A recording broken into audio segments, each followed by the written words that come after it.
नमस्कार.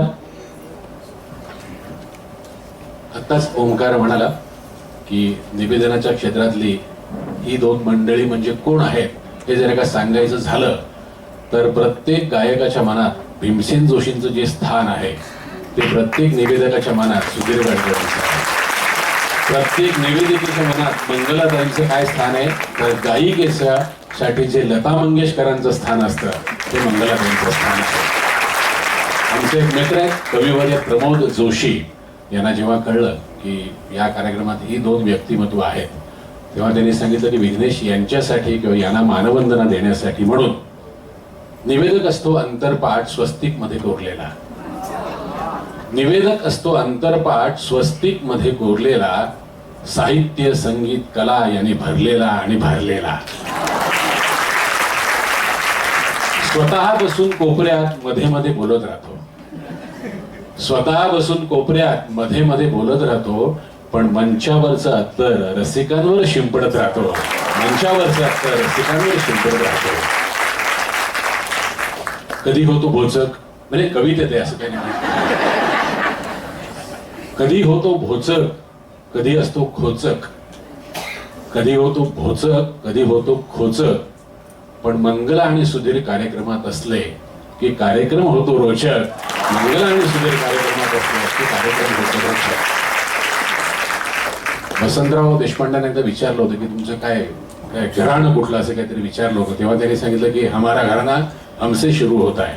तसं संगीताच्या बाबतीत जसं म्हणतात की मूळ घराणं ग्वाल्हेर ना, त्या ग्वाल्हेर पासून मग सगळ्या काय म्हणतो आपण वेगवेगळ्या ब्रँचेस इतर घराणी अशी सुरू झाली. तसं निवेदन या क्षेत्रामध्ये मूळ घराणं जर का कुठलं असेल तर त्या घराण्याला आपण गाडगीळ घराणं असंच नाव दिलं पाहिजे. मग सगळी बाकीची घराणी निर्माण झाली किंवा एखाद्या घराण्याचा जो मूळ पुरुष असतो तर ते म्हणजे सुधीर गाडगीळ. आज या दोघांची म्हणजे जवळजवळ कारकीर्द माझा वेदश्रीचं आणि ओंकारचं जेवढं वय आहे त्याहीपेक्षा जास्ती आहे. म्हणजे वेदश्रीचं वय सांगायचं म्हणून असं म्हटलं नाही मी, पण 50 वर्षांपेक्षा जास्ती कारकीर्द या दोघांची आहे. आणि या दोघांना त्यांच्या 50-55 वर्षांच्या प्रवासातल्या आठवणी केवळ 1.5 तासात काहीतरी बोलतं करणं हे अवघड काम आहे. पण त्यातल्या त्यात जेवढा मला प्रयत्न करून सांभाळता येईल सगळं तेवढं बघूया. सुधीर गाडगे आणि मंगलाताई यांच्यासाठी एकदा जोरदार टाळ्या झाल्या पाहिजे. सुधीर काका, तुम्ही पुण्याचे म्हणजे याच्यात काय हे फक्त आपलं जसं कारण मी मुंबईचे असं म्हणणार आहे. हा, तर पुणेकर असूनही debit pot comes in credit pot goes out असं म्हणणारा कॉस्ट अकाउंटंट किंवा चार्टर्ड अकाउंटंट कडे गेलेला सुधीर गाडगीळ वयाच्या 18व्या 20व्या 22व्या वर्षी बोलणारा गाडगीळ कसा काय झाला, त्याची सुरुवात कशी काय झाली, की तिकडे काही जमलं नाही इकडे काही जमते असं काही झालं नाही. आम्हाला मी होतो बृहन महाराष्ट्र कॉमर्स कॉलेज जे आद्य कॉमर्स कॉलेज पुण्यातलं. आणि त्या कॉलेजचा परिसर आपण जर पाहिला तर मागे बिल्डिंग, पुढे पायऱ्या उतरण्याच्या, पुढे मैदान. त्या पायऱ्यांवर झाडाखाली आम्ही गप्पा मारत बसायचो. तिथे गप्पा मारत असताना येणाऱ्या प्रत्येक नव्या माणसाला बोलकं करण्याचा उद्योग मी चला आता बोलकं करूया म्हणून ड्युटीचा भाग म्हणून नाही हौसेचा भाग म्हणून करायचो. ते ऐकता ऐकता कोणी अगदी नवा आला आणि तो जास्त शहाणपणा करतोय असं जर आयोजकांच्या लक्षात आलं तर ते का बघितलं पण शहाणपणा करतोय असं म्हणतात सगळ्यालाच सांगतोय. तर आयोजकां लगेच मला खुणा करायचे ते की यांना आम्ही तुमच्या ताब्यात देतोय.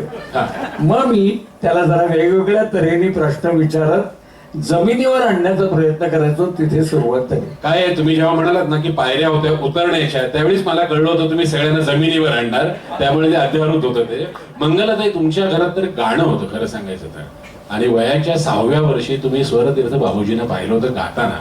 मग गाणं सगळं असताना तुम्ही कशा काय बोलण्याकडे वळलात? आणि वडील मला माहिती तुमचे वडील उत्कृष्ट गायक म्हणजे. हो, मी असं म्हणेन की स्वरांचे आणि शब्दांचे दोन्ही संस्कार नकळत अगदी लहानपणापासून घडत गेलेले.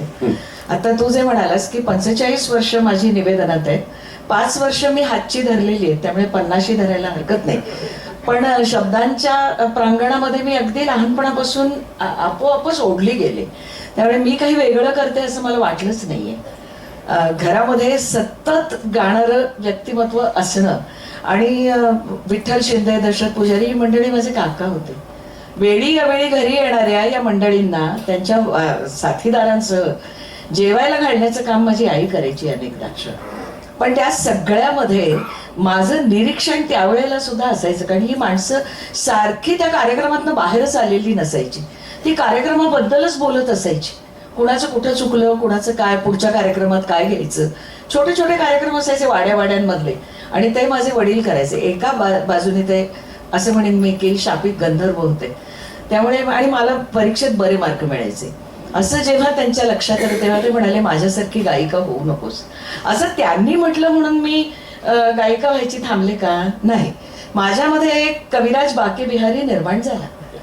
म्हणजे दिल और दिमाग बीचो बीच आदमी का गला बडा गहरा ख्याल है, हे मला त्यावेळेला कळलं. आणि मग त्यामुळे गाणं आपण भिनवत जातो ना, तसं शब्दांमधले सूर आणि लय आणि सुरांमधले शब्द आणि लय या दोन्ही गोष्टी तुमच्या आपोआप येतात तुम्हाला. 5वी 6वीत असताना आकाशवाणीत प्रभाकर जोशी, बाळ कुडतरकर, नीलम प्रभू, मायाताई चिटणीस, नारायण देसाई अशी माणसं. त्यामुळे या माणसांनी श्राव्य माध्यमात वावरायचं कसं सहजपणे त्याचे संस्कार दिले. तिथून सुरू झालं सगळं. थोडीशी गंभीर विद्यार्थिनी ना, म्हणजे घरातनं एवढंच सांगितलेलं की तू सर्वात मोठी मुलगी, तुला लवकर हाताशी यायचंय. हाताशी येणं म्हणजे काय हे कळत नव्हतं. त्या वयापासून एवढंच ऐकत आले. हाताशी यायचंय म्हटल्यानंतर मग बाकी छंदांना वेळ नाही. माझे आपोआप रक्तात भिनत आलं, तोच माझा छंद. आणि मग पुढे तो व्यवसाय होणार हे मला कुठं कोणी सांगितलं होतं, आपोआप झाला. पण हे किती चांगलं. एक क्षणभर फक्त हिने आकाशवाणीचा उल्लेख केला म्हणून जाता जाता फक्त एक छोटी गोष्ट नोंदवतो. अहो आत्ता सुरुवात झाली, लगेच कोणी जाता जाता म्हणतात. 2 तास बोलायचे मग. तर ती गोष्ट म्हणजे माझा आरंभीच्या काळामध्ये लोकांपर्यंत माझा आवाज पोहोचायला कारणीभूत आकाशवाणी पुणे. सुधीर गाडगीळ आपल्याला प्रादेशिक बातम्या देत आहे. 7:05च्या बातम्यांनी सुरुवात झाली. आणि मी गंमत जम्मत, श्रुतिका या सगळ्यामधनं आवाज येत गेला. आणि आपल्या आवाजाची जादू, तो असा पसरतो ना आवाज सगळीकडे. आणि एकमेव असलेले रेडिओतनं तुम्ही तो ऐकता, तेव्हा तुम्ही काहीतरी चांगलं केलं याची छान जाणीव व्हायची. आणि बाळ काका म्हणजे माझे काकाच होते. म्हणजे मी पहिला नंबर फक्त शाळेत आणि कॉलेजमध्ये मिळवायचा किंवा पहिल्या 5त यायचं. बाकी आवाजाबद्दल ह्याच्याबद्दल हे सगळे या माणसांनी मला समजून घेतलंय. अरे मुळामध्ये समोर हातामध्ये कागद न ठेवता श्राव्य माध्यमाचा वापर करायची जादू जी आहे ना, ही या माणसांनी मला दाखवली. तो स्टुडिओ इतका सुंदर असायचा अरे, आणि हातातनं पैसे नसायचे खूप. त्यामुळे त्यावेळेला कोणाकडे होते पैसे मला सांग ना, कोणाकडे होते. पण पुरणपोळी असायची आईच्या डब्यामध्ये. तिथं छान कविता वाचली तर एक पुरणपोळी जास्त मिळायची. आणि मरीन लाईन्सच्या त्या बाकड्यावर बसून आधी पुरणपोळी, पाणी आणि पोट भरलं की तिकडे कार्यक्रम, येताना पुन्हा एक पुरणपोळी, आणि मग विराट ट्रेनमध्ये बसायचं. आणि आईला असं दाखवायचं की आता मी गृहपाठ करते. पण बनवेगिरी ही तेव्हापासून. नुसतं पुस्तकाकडे लक्ष ठेवायचं, काही करायचं. किती मनापासून बोलले ना, बनवेगिरी पहिल्यापासून. असं सुधीर काका म्हणजे ह्या मुलाखतकार वगैरे हा सगळा तुमचा प्रवास सुरू व्हायच्या आधी तुम्ही क्राईम रिपोर्टिंग करायचं असं ऐकलं. अरे वर्तमानपत्रामध्ये नोकरी करायला लागल्यानंतर बातमीदारांना क्राईम रिपोर्टिंग हे करायला लागतंच. त्यामुळे मी बहुतांशी नामवंत गुन्हेगारांना बोलकं केलेलं आहे, त्यांना भेटलेलो आहे, त्यांच्या सगळ्या घटना सगळ्या मांडलेल्या आहेत, त्यांच्याशी जाऊन गप्पा मारून. पण त्यांच्याविषयी मी सविस्तर अशा करता बोलत नाही, कारण आत्ता परवाच एक पत्र आलंय, गाडगिळांना त्यांचं कौतुक करण्याची एवढी काय हौस आली आहे. आपलं ते ऐकतो आणि गप्पा बसतो. नाही हरकत नाही, म्हणजे तो त्यांचा दृष्टिकोन झाला. पण अशी एखादी कुठली केस आम्हाला सांगाल का की भले आपण नावं बदलू पाहिजे तर तिथे नावं बदलायला नको, बोलायचं तर खरं. हा मग बोला ना खरं त्याला काय. माफीचा साक्षीदार नावाचा जो एक सिनेमा आला त्याच्यामध्ये जक्कल सुतार वगैरे जे पहिले पुण्यातले संबंधित होते त्यांची मुलाखत मी तुरुंगात जाऊन घेतलेली आहे. अच्छा. हा म्हणजे त्यांनी बोलवलं मला, म्हणून मी त्यांच्या फाशीच्या आधी त्यांच्या इथे गेलो. आणि त्यांच्या जवळ गेल्यावर ते याच्या पलीकडे होते, मी बाहेर होतो. त्याने माझ्या हातात एक कागद ठेवला आणि सांगितलं की माझ्या मैत्रिणीला सुधीर एवढंच देशील का. माझ्यावर तो विश्वास म्हणून, बाकी काही नाही. आणि तो मी तिला चिठ्ठी देऊन टाकली, कारण त्यांना ती देता येणं शक्य नव्हतं. पण आणि म्हणजे त्यांची मुलाखत वगैरे अशी काही झाली की त्यावेळेला तिथे हे का केलं किंवा हे करण्यामागचं प्रयोजन काय असं काही तिथे- एक स्वाभाविक पत्रकार नाही, म्हटल्यावर ते माझ्या मनात होतं. कारण याच्यामध्ये एक महत्वाची गोष्ट मला जाणवलेली अशी होती की पत्रकार म्हणून मी या प्रत्येक गुन्ह्याच्या नंतर तिथे जात असताना असं जाणवायचं की कोणत्याही गुन्ह्यामध्ये ज्यांना हे केलंय, मारलंय, त्यांच्या अंगावरचं काही दागिना बिगिना घेतलेलं नाहीये, पैसे घेतलेले नाहीयेत आणि इतकं चोख हे होतं फक्त. तर मला विचारायचं मनात होतं, पण ते विचारायला परवानगी नव्हती. अच्छा विघ्नेश, हा. एक गंमत सांगू. हो जरूर. मी MA केल्यानंतर ज्योतिषशास्त्राचा 3 वर्ष अभ्यास केला होता. अच्छा तर ते माझे जे गुरु होते ना, त्यांना मी विचारलं होतं की रामन राघव हे केस त्यावेळेला होती बघ, आणि मलाही पत्रकारितेतली पावलं अशी पडत होती. तर त्यांना मी म्हटलं होतं मला रामन राघवचा हात बघायचा आहे, आणि ते म्हणाले जा ना तुला दाखवतो हात.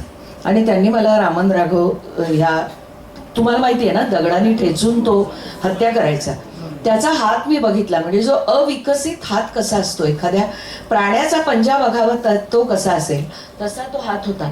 मी अंतर्बाह्य थरारून गेले. त्या ह्याच्यासारखं जेल बिल मध्ये जाणं माझं शक्यच नाही. म्हणजे पण तुला सांगते की त्याच्यावर रेघाच नाहीत हातामध्ये. मी जेलमध्ये हातावर नव्हतो. रेघाच नाहीत. तू जेलमध्ये जाऊन त्याच्याशी बोललास तरी राजा. काय म्हणाला तुम्ही आता, काय म्हणालात राजा? हो. अरे मी नाही, नाही. प्रेमाने सगळ्यांना हाक मारते त्याच्यावर, आणि असं व्यक्तिमत्वच तसं आहे, फार नाही विद्रोही वगैरे होऊ शकत. शाबास. तर इतका म्हणजे अविकसित हात आणि अशी गोल गोल बोट, ती मी आयुष्यात कधी विसरणार नाही. म्हणजे जसे मी काही बुद्धिवादी हात त्यांच्याकडनं मागितले तसे हे पण. त्यामुळे म्हणजे तो विषयच नाही माझा, पण हे पण एक सांगावाचा अनुभव. ज्योतिषाचा विषय निघाला म्हणून कधी स्वतःचीच पत्रिका मांडून आपल्याला हे क्षेत्र लाभी आहे असं कधी अभ्यास केला होता की आपलं बोलणं, बोल बच्चनगिरी करणं, म्हणजे चांगल्या अर्थाने म्हणतोय क्षेत्राकडे आपण वळलं पाहिजे, असं कधी केला होता? नाही, पण ज्योतिर्भास्कर जयंतराव साळगावकरांच्या बरोबर खूप चर्चा करायची मी. आणि ते असं मला म्हणाले होते की तुम्हाला बायकांना फार हाव असते ज्याला त्याला हात दाखवायची. एक मूर्खपणा आयुष्यात कधी करू नकोस, उगाच याला त्याला हात दाखवत सुटू नकोस. त्या हातात जे देवाने दिलंय ना ते करायला लाग. अगदी मुक्तपणे लिहायला लाग. बोलतेस तर तू आहेसच, पण त्या बोलण्याला लिहिण्याचं अधिष्ठान दे. बाकी तो नियंता असतो, तो सगळं ठरवतो, तू ठरवायला जाऊ नकोस. असंच बोलणारी माणसं मला भेटली, म्हणजे ती गुरुवर्यच होते सगळे. आणि त्यामुळे नाही, आणि आईला फार घाबरट असते, हे पण मी तुला सांगते. पत्रिका आपली बघायची, आईच्या डोक्यामध्ये दुसरं काहीच नसतं. आपला मुलगा सोडून दुसरा विषय नसतो. त्यामुळे हिंमतच होत नाही, तुला सांगते, हात बघायची. सोडून दिला मी तो विषय, काही नाही, नको. अज्ञाताच्या वाटा आपल्याला शोधायच्या नाही. आता तुम्ही बोलता कविराज बाकीबे हा उल्लेख केला, पुरुषोत्तम दार्वेकरांचं हे जन्म शताब्दी वर्ष आहे. सहज दार्वेकरांच्या 4 ओळी ऐकवतो. सुरेची नशा चांगली की सुरांची, सुरेची नशा चांगली की सुरांची, तात्विक दृष्टीने पाहिलं तर दोन्ही सारख्याच, दोघांनाही माणसाला नादी लावण्याचा नाद आहे, दोन्हीमुळे माणूस अखेर मुक्त होतो. सुरा म्हणजे मद्यार्क, तर सूर म्हणजे धन्यार्क. सुरा वासामुळे ओळखू येते, मात्र सूर हा सहवासामुळे ओळखू येतो. ओठातून पोटाकडे जाताना अग्निरूप घेऊन आत शिरणारं पाणी म्हणजे सुरा. ओठातून पोटाकडे जाताना अग्निरूप घेऊन आत शिरणारं पाणी म्हणजे सुरा, तर पोटातून ओठावाटे ध्वनिरूप बाहेर पडणारी हवा म्हणजे सूर. अर्थात दोन्ही जसे जसे चढत जातात तसा तसा आनंदही वाढत जातो. शेवटी तर ब्रह्मानंदी टाळी लागते. मात्र दोघांमध्ये एक फरक आहे बरं का, दोघांमध्ये एक फरक आहे. सुरेची नशा जास्त झाली की माणसाचा पशु होतो, सुरेची नशा जास्त झाली की माणसाचा पशु होतो, आणि सुरांची नशा जास्त झाली की माणसाचा फक्त परमेश्वर होतो, माणसाचा फक्त परमेश्वर होतो. ओंकार, जरा आम्हाला दार्वेकरांचा विषय निघालाय, कट्यार मधला एखादं काहीतरी असं गुणगुणून दाखवा ना मला, काही असं कुठलंही तुला जे वाटेल ते.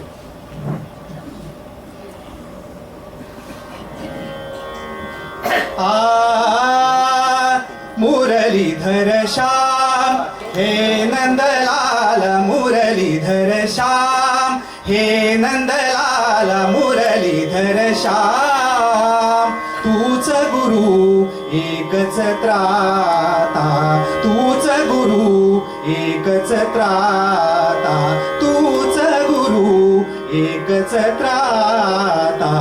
संगीताचा तू उद्गाता, संगीताचा तू उद्गाता. तारक तव शुभ नाम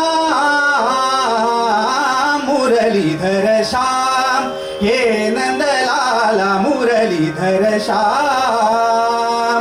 तूच स्वरेश्वर तू लय भास्कर, तूच स्वरेश्वर तू लय भास्कर, तूच स्वरेश्वर तू लय भास्कर. कला साधका तूच विधाता, कला साधका तूच विधाता. प्रतिभेचे सुखदा मुरलीधर श्याम, हे नंदलाला मुरलीधर श्याम, मुरलीधर श्याम, मुरलीधर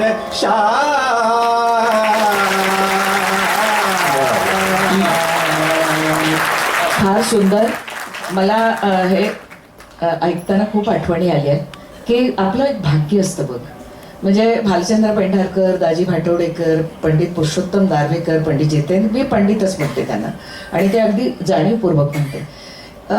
जे नाव घेशील त्यांच्याबरोबर नाट्यसंगीताचे इतके कार्यक्रम करायची वेळ आली. अभिषेकी बुवा प्रत्येक योग्य माणसाला असे पंखाखाली घेत. त्यामुळे त्यांच्याकडून तुम्हाला शब्दांच्या साम्राज्यात पण शिकण्यासारखं खूप असेल. मला असं वाटतं की कविराज बाके बिहारी हे निर्माण केलेलं जे पात्र आहे ते निवेदकासाठीच असतं. कारण न दिसणाऱ्या पावसात जसं माणसाचं मन नाहत असतं ना, तसंच आमचं असतं. अनेकांच्या बरोबर आम्ही तालमी केलेल्या असतात, आम्ही कोपऱ्यात बसलेलो असतो, पण त्या गाण्याबरोबर आमचा प्रवास असतो. गळे वेगवेगळे असतात, प्रसंग वेगवेगळे असतात, कार्यक्रम वेगवेगळे असतात आणि संदर्भ वेगवेगळे असतात. पण आम्ही जेव्हा ते गाणं ऐकतो ना, तेव्हा त्या सगळ्याची एक संगती आपलं मन करत असतं.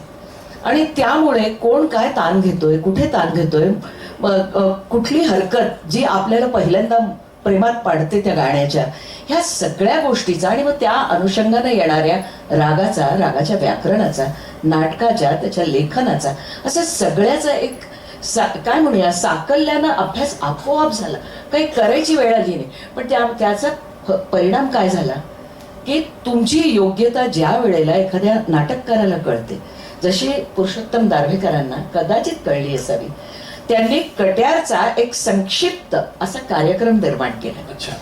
आणि त्याच्यामध्ये मी कथा सांगायची आणि मध्ये त्या कथेच्या वळणाशी ते गाणं येणार. आणि सगळीच चांगली माणसं म्हणजे फैयाज, बकुल पंडित, प्रकाश घांगरेकर होते, बरीच नावं, आपले चंद्रकांत लिमये, आणि असे कार्यक्रम आम्ही भारतभर केले. त्याची एक मूळ संहिता आहे, तर ती संहिता माझ्याकडे आहे आणि त्यांनी मला दिलं होतं. मी म्हटलं मग मी मला अनुसरून त्यात फक्त बदल केले तर चालतील का? चांगली माणसं अशी असतात, ती तुम्हाला ते बदल करायची परवानगी देतात आणि त्यातून तुम्ही इतकं शिकता खरं म्हणजे की नाटकासारखं नाट्य आम्ही त्याच्यात उभं करायचो. आणि ज्यावेळेला ते वाक्य यायचं ना की ये ऐसा अंदाज हमने पहले कभी देखा नहीं था, त्यावेळेला असं श्रोत्यांमध्ये ये ऐसा अंदाज हमने भी पहले कभी नहीं देखा था. एखाद्या निवेदकासाठी ती इतकी सुंदर गोष्ट असते. आता काय असतं, 70 नंतर आपल्याकडे काय काय राहिलंय ते आपण बघत असतो. तसं बघत होते त्यावेळेला ती संहिता मिळाली. बाळासाहेब ठाकरेंची एक मुलाखत घेतली होती 3.5 तास, तिची संहिता मिळाली आणि मला एकदम काहीतरी आपलं जुनं कुठेतरी हरवलेलं असतं ते आठव, सोन्याचा एखादा दागिना, तसं झालं माझं. असं खूप होतं. काय आहे बघा, आता 2 महिने ना इथे 2 महिन्याने एक आपण करणार होतो अजून, असं एक विनामूल्य असणार आहे सगळ्यांना. त्यावेळी त्या कटारवरचा आपण कार्यक्रम करू आणि म्हणजे निवेदनाला मी असेल तारीख बघू आपण नंतर सगळं वगैरे काय छान बोलतोयस, तर तुला संहिता द्यायला तयार आहे की माझ्या घरी एकदा. सुधीर का आता मुलाखतीवरनं विषय निघाला. म्हणजे बाळासाहेब ठाकरेंची 3.5 तास मंगला त्यांनी मुलाखत घेतली. तुम्ही आतापर्यंत फक्त 4,500 मुलाखती घेतल्या, बरोबर?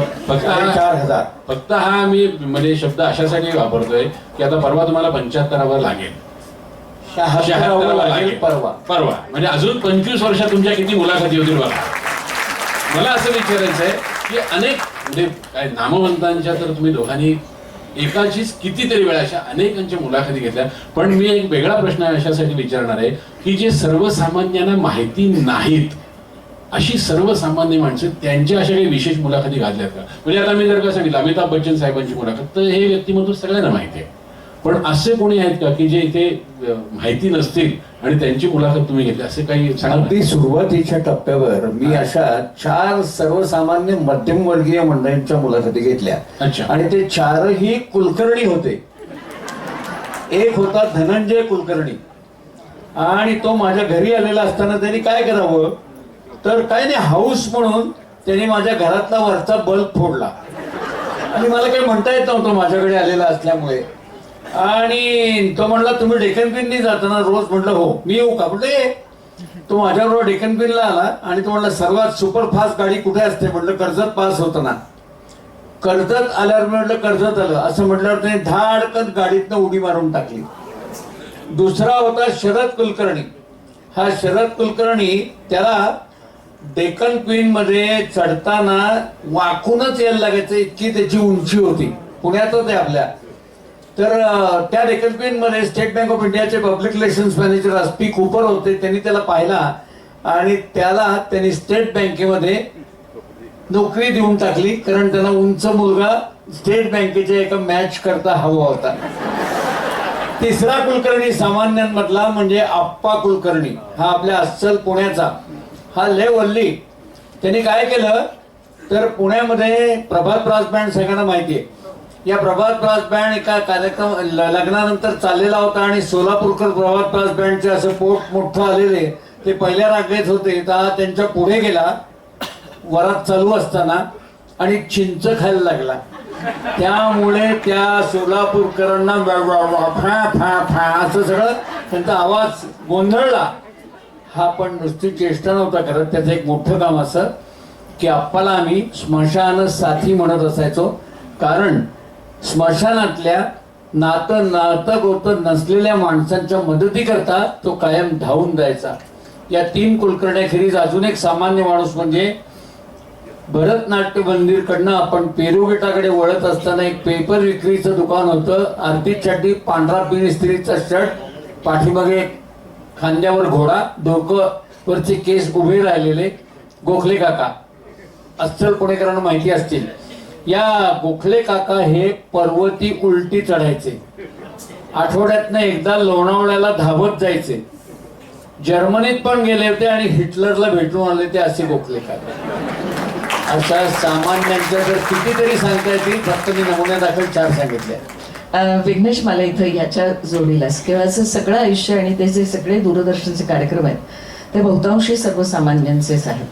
म्हणजे आमच्या व्यथा इथपासून सुरुवात झाली आणि तुला सांगते की कार्यक्रम करता करता आणि काही कार्यक्रमांचा बळी देता देता तुम्हाला संवादाची मूल्य कळतात. आणि विनय आपटे आमचा, मला वाटतं ह्याच्याकडे तुझ्याकडे कुठला होता? आमच्या व्यथा माझ्याकडे होता आणि तुझ्याकडे आमची 25 होता. तर असा तर तो जो क्रॉस सेक्शन ज्याला म्हणतो ना सर्वसामान्यांचा, तो फार पूर्वीपासून मिळाला. आणि एका ह्याच्यामध्ये तर बस कंडक्टर आणि ड्रायव्हर असे दोघंही माझ्यासोबत होते. आणि विनय म्हणाला गरिबासारखी प्रश्न विचारू नको, जरा ढालगज बाई हो. आणि तसे विचार त्यांना प्रश्न. मी दोन्ही गरीब आणि ढालगज दोन्ही भूमिका घेतल्या. लोक बोलायला तयार नाही. शेवटी आपण कॉलेजच्या कट्ट्यावर बोलतो ना तसं बोलायला सुरुवात केली. आणि त्याला म्हटलं काय रे, हे फक्त तिकिटाची टिकटिक, काही कविता अमकं तमकं काही करतोस की नाही? इतका चेहरा खुलला आणि म्हणाला करतो ना. ती शेवटची ती मोकळी हे असते ना तिकिटाच्या मागची, काय म्हणू, कागद, तर त्याच्यावरती तो एक कडवं लिहायचा. फेरी एक झाली, डेपोत गेली की एक कडवं पूर्ण, असं करून त्याची एक कविता व्हायची. आणि त्या कवितेवर तो जगायचा. खरं म्हणजे इतक्या सगळ्या नकारात्मक गोष्टी आयुष्यात होत्या. तसा आमचा तो ड्रायव्हर पण सरसावला. म्हणाला मला पण वकील व्हायचे, पण कुठं वेळ मिळतो हो, गाडी चालवून चालवून इतका थकतो की काही वेळ मिळत नाही. इतके मोकळे झाले ते. 35 मिनिटाच्या प्रवासामध्ये पहिल्यांदा माझ्या हातात आलेली अत्यंत मोकळी होऊन बोलणारी ती माणसं होती. बाहेर आलो आम्ही. माझा 75चा चेक आणि मला वाटतं त्यांचा 100चा असावा किंवा 50चा असेल, काय असेल तो. आम्ही घेतला त्यावेळेला विनय आपटेंना असं वेड्यासारखा नाचत होता. म्हटलं काय झालं विनय तुला? अगं दोघांना नोकरी आली आहे, नोकरी. आणि ती नोकरी त्यांना कुठल्या अटीवर मिळाली एका उद्योजकाकडून की तू तुझ्या कविता लिखाण करणं सोडायचं नाही आणि तू वकील होण्याचं आश्वासन भर म्हणजे सगळ्या माध्यमातून दिलेलं आहेस. वकील होण्याखेरीज तुला गत्यंतर नाही. आणि ही दोघही माणसं म्हणजे तो तर चांगला कवी झालाच, पण म्हणजे असं नाव म्हणून नव्हे, पण तो खूप छान कवी झाला, तो शिकला आणि तोही वकील झाला. एका हिंदोळे स्वरांचे नावाच्या कार्यक्रमामध्ये असं एक माणूस आपल्या बायकोला घेऊन भेटायला आला आणि असं पाया पडत होता. म्हटलं हा पाया का पडतोय? तर म्हणाला तुमच्या कार्यक्रमातला तो ड्रायव्हर मीच. तर मी ड्रायव्हर नाही आहे, मी वकील आहे, नोकरी बदललेली आहे माझी. आणि असं जेव्हा होतं ना त्यावेळेला मला असं वाटतं अशी खूप सामान्य माणसं भेटली. सगळं नाही सांगता येणार, पण समुपदेशनात्मक कार्यक्रमातनं तुम्ही ज्या वेळेला असताना आणि खूप सामान्य अशा माणसांच्या तुम्ही मुलाखती घेताना आणि गच्च भरलेल्या सभागृहातनं येत असताना अशी कोणीतरी एक छोटीशी जीवती उभी राहते आणि तुम्हाला वाटते ए सखी. त्याला मला कळतं माझी ओळख सखी आहे आणि माझं काम तो सेफ्टी वॉल्व जो असतो ना असा प्रेशर रिलीज करायचा, ते माझं काम आहे. समुपदेशनात्मक कार्यक्रमाने मला हे शिकवलं. मुलाखतीच्या अनुषंगाने तुम्हाला अजून एक प्रश्न विचारणार आहे, पण तत्पूर्वी सहज विचारतो. म्हणजे उत्तर द्यायचं असेल तर द्या, नसेल तर नाही म्हणून सांगितलं तरी चालेल, असं काही नाहीये. असं आहे की तुम्ही इतक्या जणांना बोलतं केलेलं आहे, तुमची बोलती बंद कोणी केली आहे का? पुण्यामध्ये असा प्रश्न अपेक्षितच आहे. बोलती बंद करणारा एकच जण आणि त्याचं नाव दादा कोंडके. माझी बायको जी होती ती जाऊन आता 22-25 वर्ष आली, पण तिला कधी सिनेमा नाटकवाल्यांच्या कुठल्या कार्यक्रमाला जाण्यात रस नव्हता. फक्त तिने विच्छा पाहिलं आणि ती म्हणली आपण दादांना भेटूया का? म्हणलं अरे आनंदाने. म्हणून मी तिला घेऊन गेलो दादांकडे आणि तिथे गेल्यावर दादांना ओळख करून दिली. म्हटलं दादा माझी बायको. असं म्हणता क्षणी दादा म्हणाले आईला मग काल कोण होत्या?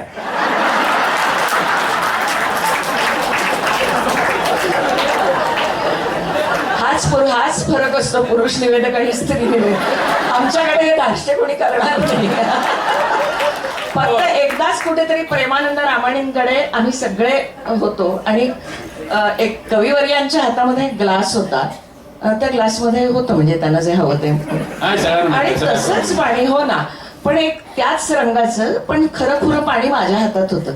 तर ते मला सारखं विचारत होते खरंच पाणी एक आहे, खरंच पाणी एक आहे. म्हटलं अहो आहे. मला त्यांना असं वाटत होतं की कुठं तरी असं उत्तर यावं की नाही आहे पाणी नाही. पण इथपर्यंतच गंमत आमच्याशी होऊ शकते, त्याच्या पलीकडची नाही. तुम्ही तशा मूळच्या गोव्याच्या वर नाही ना?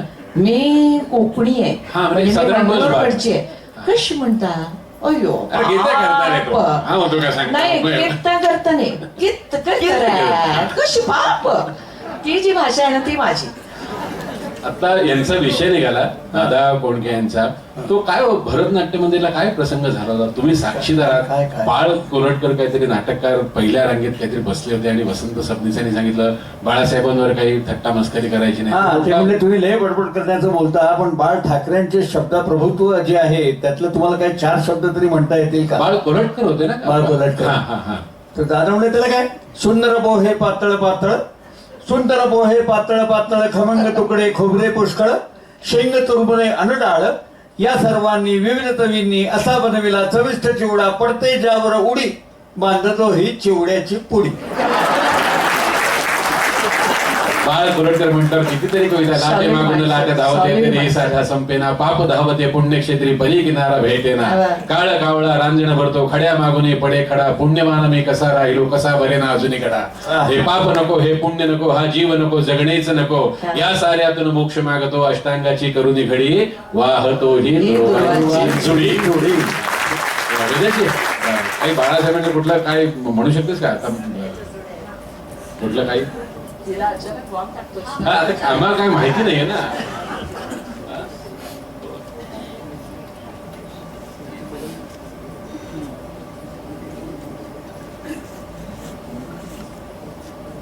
यामध्ये थोडासा वेळ जाईल कारण ओंकार आणि वेदशीलला माहितीच नाही आमच्या गप्पा कुठून कुठे जाणार आहेत आणि काय कुठली गाणी येणार आहेत. आणि ते आमच्या तिघांनी एवढे गाऊ शकत नाहीत म्हणून त्यांना बसवलं, बाकी काय नाही. हॅलो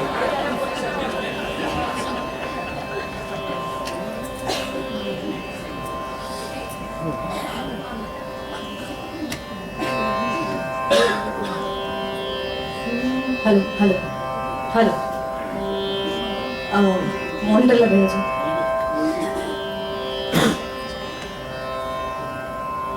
निघाले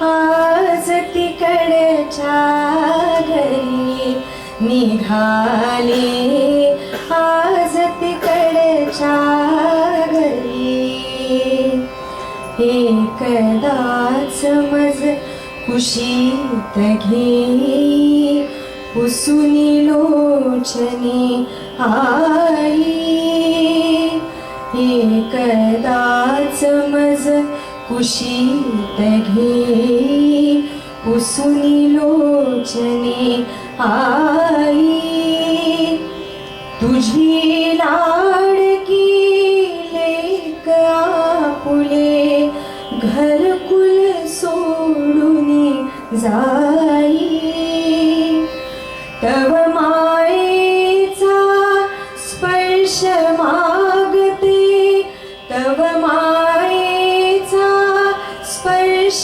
मागते, अनंत जन्मांतरी, निघाले आज तिकडच्या घरी, निघाले आज तिकडच्या घरी, पडते पाया तुमच्या बाबा, काय मागणे मागू, पडते पाया तुमच्या बाबा, काय मागणे मागू, तुम्ही मला आधार केवढा कसे कुणाला सांगू, या छत्राच्या छाये खालून, या छत्राच्या छाये खालून, सात पावलांवरी निघाले आज तिकडच्या घरी, निघाले आज तिकडच्या घरी. ट्यून काढली ना ते असं गाणं सुद्धा इतकं छान वाटतं ना, खूपच छान वाटतं. म्हणजे आपला विषय बाळ कोल्हटकरांचा होता ना.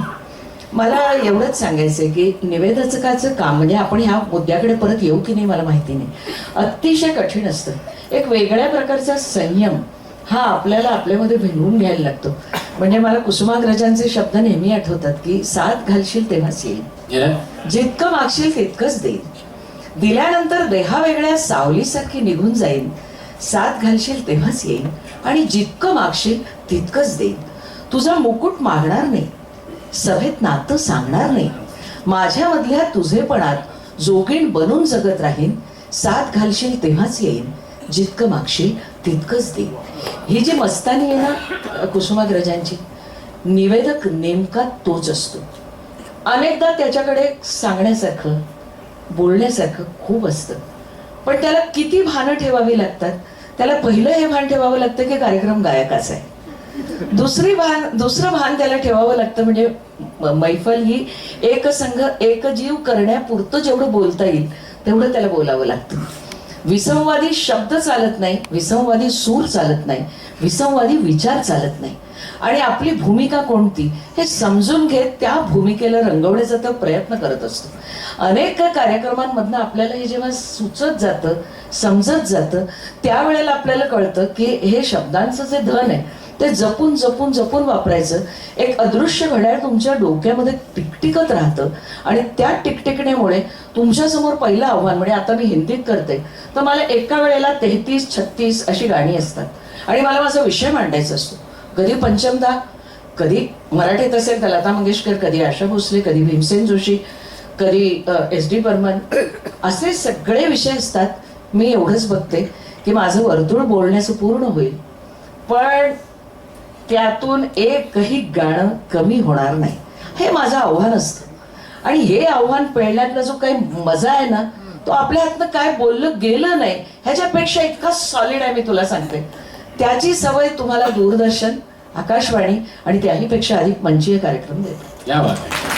आता त्यांच्या बोलण्यातलं म्हणजे भीमसेनजींचा उल्लेख झाला, लता मंगेशकर, आशा भोसले.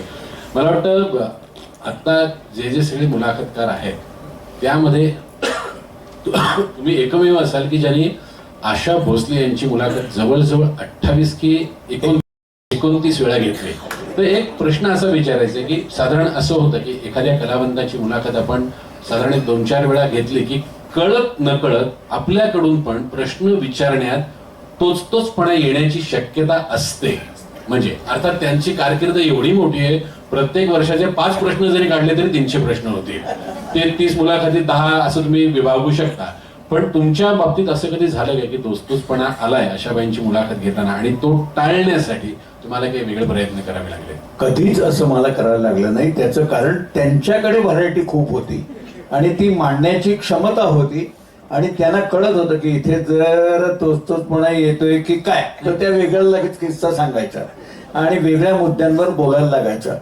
कधी आपल्या स्वतःच्या घराबद्दल, कधी लता मंगेशकरांच्या बद्दल, कधी आपल्या अन्य 3 भावंडांबद्दल, कधी टेलिव्हिजनच्या त्यांना देत असलेल्या वागणुकीबद्दल, कधी भेटलेल्या राजकारण्याबद्दल, अशा तरतरेचे विषय घेऊन त्या बोलायच्या. त्यामुळे मला त्याचा शोध घ्यायला लागायचा. क्या बात आहे.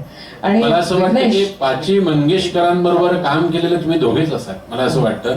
नाही, पाची आहेत, बरेच मंगेशकर आहेत, बरेच आहेत आता. नाहीच नाही. बोला. अजून एक विचारायचं, आता भीमसेन जोशींचा उल्लेख निघाला. भीमसेन जोशींनी तुम्हाला 2 शब्दांमधला फरक माहिती आहे का गाडगीळ तुम्हाला असं विचारलं होतं की निवेदन आणि निरूपण, ते काय होतं? काही नाही, मी जेव्हा नेहमी बोलतो त्यावेळेला ते असतं निवेदन. पण त्यांचं म्हणणं जेव्हा आध्यात्मिक गोष्टींवर तुम्हाला काही बोलायचं असेल, अभंगवाणी वगैरे सादर करायची असेल, तेव्हा त्याला निरूपण म्हणा. पण भीमसेन जोशींचा माझा अनुभव अगदी एक वेगळा आहे. कलकत्त्याला मी, ते आणि वसंतराव देशपांडे असे एकत्र गेलो होतो. अच्छा.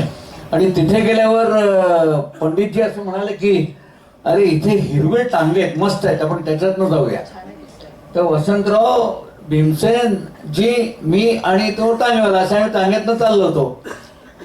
तो टांगा सुरू झाल्याबरोबर वसंतराव आणि भीमसेन गायला लागले आणि एका वळणावर टांगा थांबला तर तो टांगेवाला मागे वळून म्हणाला, अरे पुरिया धनश्री अच्छा चल रहा था, क्यों ठहरे? तेव्हा मला पंडितजीने असं केलं. म्हणले, मी जे म्हणतो ना कोणालाही दुय्यम समजू नका, ते यासाठी. आणि अजून एक त्यांचा ग्रेटपणा असा की मंडईमध्ये त्यांचा कायम कार्यक्रम व्हायचा आणि मंडईमधला कार्यक्रम हा साधारणपणे रात्री 2 नंतरच जास्त खुलायचा. अंधार ग्रुप झालेला, पोलीस बिलीस सुद्धा गेलेले. आणि एकदा असाच कार्यक्रम झालेला असताना सगळे लोक संपूर्ण उठून गेलेले आणि आता पंडितजींच्या करता फक्त स्टेजवरचे लोक थांबलेले आम्ही सगळे. आणि पंडितजींनी उठण्याच्या आधी एक त्या मंडईतला हमाल खाल्लं चालला होता असा. आणि तो गुरुजींना म्हणला, नमस्कार गुरुजी. तर पंडितजी म्हणले, काय ऐकलं का आमचं? तो म्हणला, ऐकलं, पण एक रिक्वेस्ट होती. ते म्हणले, रिक्वेस्ट काय? ते जो भजे हरिको साधा घ्या की. अशाही तरतरेचे लोक या नामवंतांना भेटत असत. तो काय हो किस्सा? आता विघ्नेश, मला इथं बोलायला लागेल म्हणून मी, कारण तो विषय आपला पुढे जातोय. आशाबाईंचे अनेक कार्यक्रम केले, पण त्या कार्यक्रमांमध्ये याच्या एवढ्या मुलाखती नाही, कारण हा इतक्या छान त्यांचा समसमा संयोगच होता तो. पण आशाबाईंची स्वरमाला दिवाळी अंकासाठी घेतलेली एक 8 वाजल्यापासून 12 वाजल्यापर्यंतची एक मुलाखत आहे. आणि त्या त्यांच्या ऐन साठीत होत्या. आणि आशाबाई नावाचं प्रकरण काय आहे त्याची पहिली अतिशय प्रखर जाणीव त्यावेळी झाली. त्याला नक्षत्रांचे देणे हा कार्यक्रम मी केलेला होता त्यांचा, पण त्याच्या किंवा आशा भोसले संगीत रजनी. पण आशाबाई, माझ्यासोबत मोहन वाघ होते. मी तुला सांगते अगदी थोडक्यात की गायक हा सर्वांगानं गात असतो आणि त्या तर अंबर की पाक सुराही, बादल का एक जाम उठाकर, मूठ चांदनी पी है मैंने, बात कुफ्र की है मैंने. तर ते जे त्यांचं कुफ्र आहे ना, म्हणजे ती जी त्यांची बंडखोरी आहे ना ती त्यांच्या स्वराभिनयातनं दिसते. म्हणजे षण्मुखानंदाच्या एका कार्यक्रमात तर त्या तरुण आहे रात्र अजूनही मी काय विचार केला हे त्या सांगत होत्या, अशा उभ्या राहिल्या आणि मला अजून त्यांची ती सोनेरी साडी आठवते, पांढरी आणि सोनेरी, आणि अशा उभ्या राहिल्या आणि म्हणाल्या तिला आपल्या प्रियकराला जागवायचंय, शृंगाराच्या खेळात आणायचंय. मग काय करेल ती? शृंगाराचे वेगवेगळे विभ्रम वापरेल, अगदी आवश्यक असेल तर. तरुण आहे रात्र अजूनही राजसा निजलास कार्य असं म्हणून पायाने लत्ता प्रहार करून सुद्धा ती कुसुम कोमलतेनं त्याला उठवेल असं त्या म्हणाल्या. आणि थक्क होऊन 3,500 प्रेक्षक त्यांच्याकडे बघत राहिले. अशा बाईची 4 तास मुलाखत घेणं हा माझ्या आयुष्यातला एक असा सुंदर काळ आहे. आणि त्या स्वयंपाकघरामध्ये मस्त 2 भाकऱ्या करतायत आणि मी स्टुलावर बसून त्यांचं ते भाकरी करणं बघते. हे सगळं मला मोहन वाघांमुळे मिळालं. त्यामुळे अशा ज्या काही मुलाखती आहेत ना त्या मोजक्या आहेत. अरे नाही, त्याच्या बरोबर शिवाजी गणेशन यांच्याकडे खाऊन आलेल्या सुंठी नावाचा प्रकार होता. दुसऱ्या दिवशी बाईने आपल्या मुलांसाठी तो रांधला होता.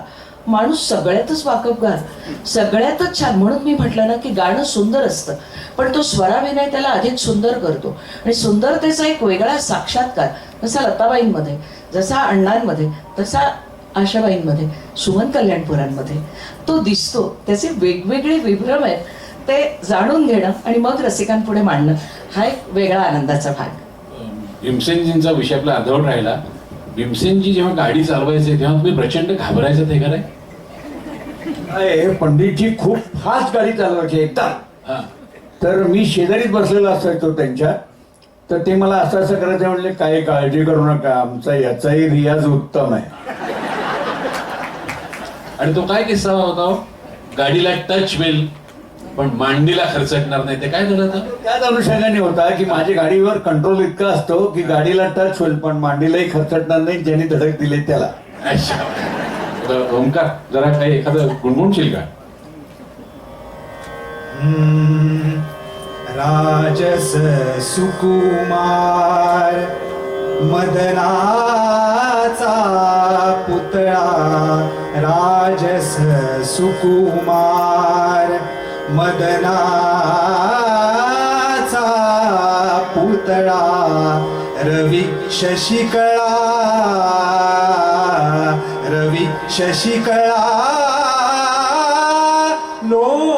लोपलिया, राजस सुकुमार मदनाचा पुतळा, कस्तुरी मळवट चंदनाची उटी, कस्तुरी मळवट चंदनाची उटी, रुळे माळकंठी, रुळे माळकंठी, वैजयंती, राजस सुकुमार मदनाचा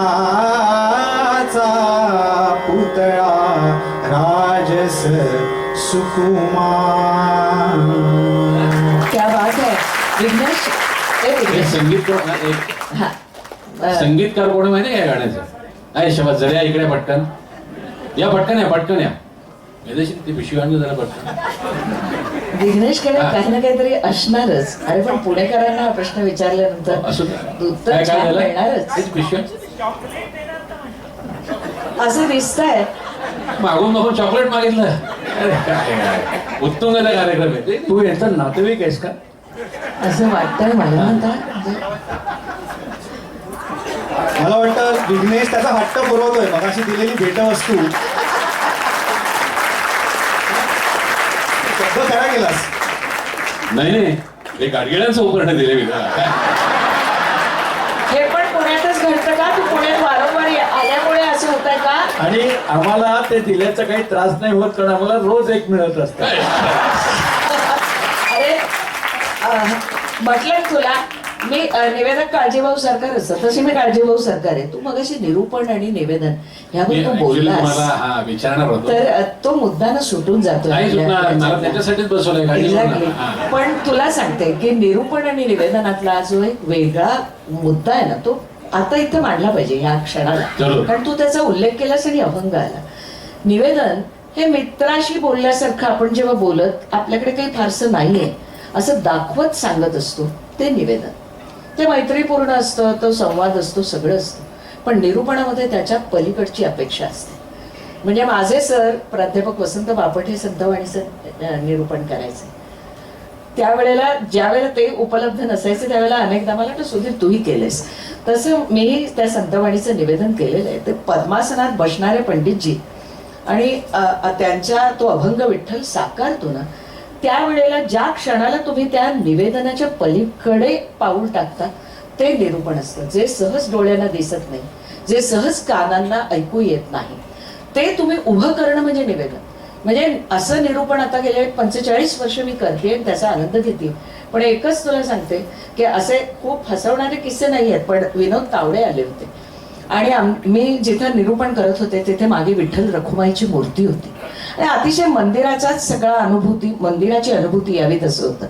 तसं ते मला म्हणाले, तुम्ही देवाकडे पाठ करून बसता आणि कार्यक्रम सादर करता, त्यावेळेला हे निरूपण करताना तुम्हाला नेमकं काय वाटतं? एवढा एक अभंग ऐकतो आणि मग त्याच्यानंतर उत्तर द्या. आता सिंथेसायझर वाजवायला माझा भाचा आनंद सहस्रबुद्धे, आपली मामी सरळ, तर मामी आता उत्तर देईल का ह्या माणसाला, अशी त्याला मनातनं पोटातनं काळजी. तेवढं एक गाणं झालं आणि त्यानंतर मी म्हटलं, असं ज्यावेळेला विठ्ठलाची आणि रखुमाईची मूर्ती मागे असते ना आणि आम्ही पुढे बसलेलो असतो, तेव्हा मला असं वाटतं की देव मला पुढ्यात घेऊन बसलेला आहे. निरूपण करताना ते एक आसन असतं आणि देव तुम्हाला पुढ्यात घेऊन बसलेला असतो. तुम्ही मनासमोर त्या देवाची मूर्ती अगदी षोडशोपचारे मनात पूजा करत करत साकारायची आणि त्यातून निरूपण करायचं. ते संतवाणीचं पण मी ज्या वेळेला निवेदन केलं त्यावेळेला मला असं वाटतं की अण्णांसारखं व्यक्तिमत्व असतं तेव्हा ते निरूपणापर्यंत जातं. थोडं गांभीर्याला आणलं, पण हा मुद्दा सुटला असता म्हणून केवळ मी सांगितलं.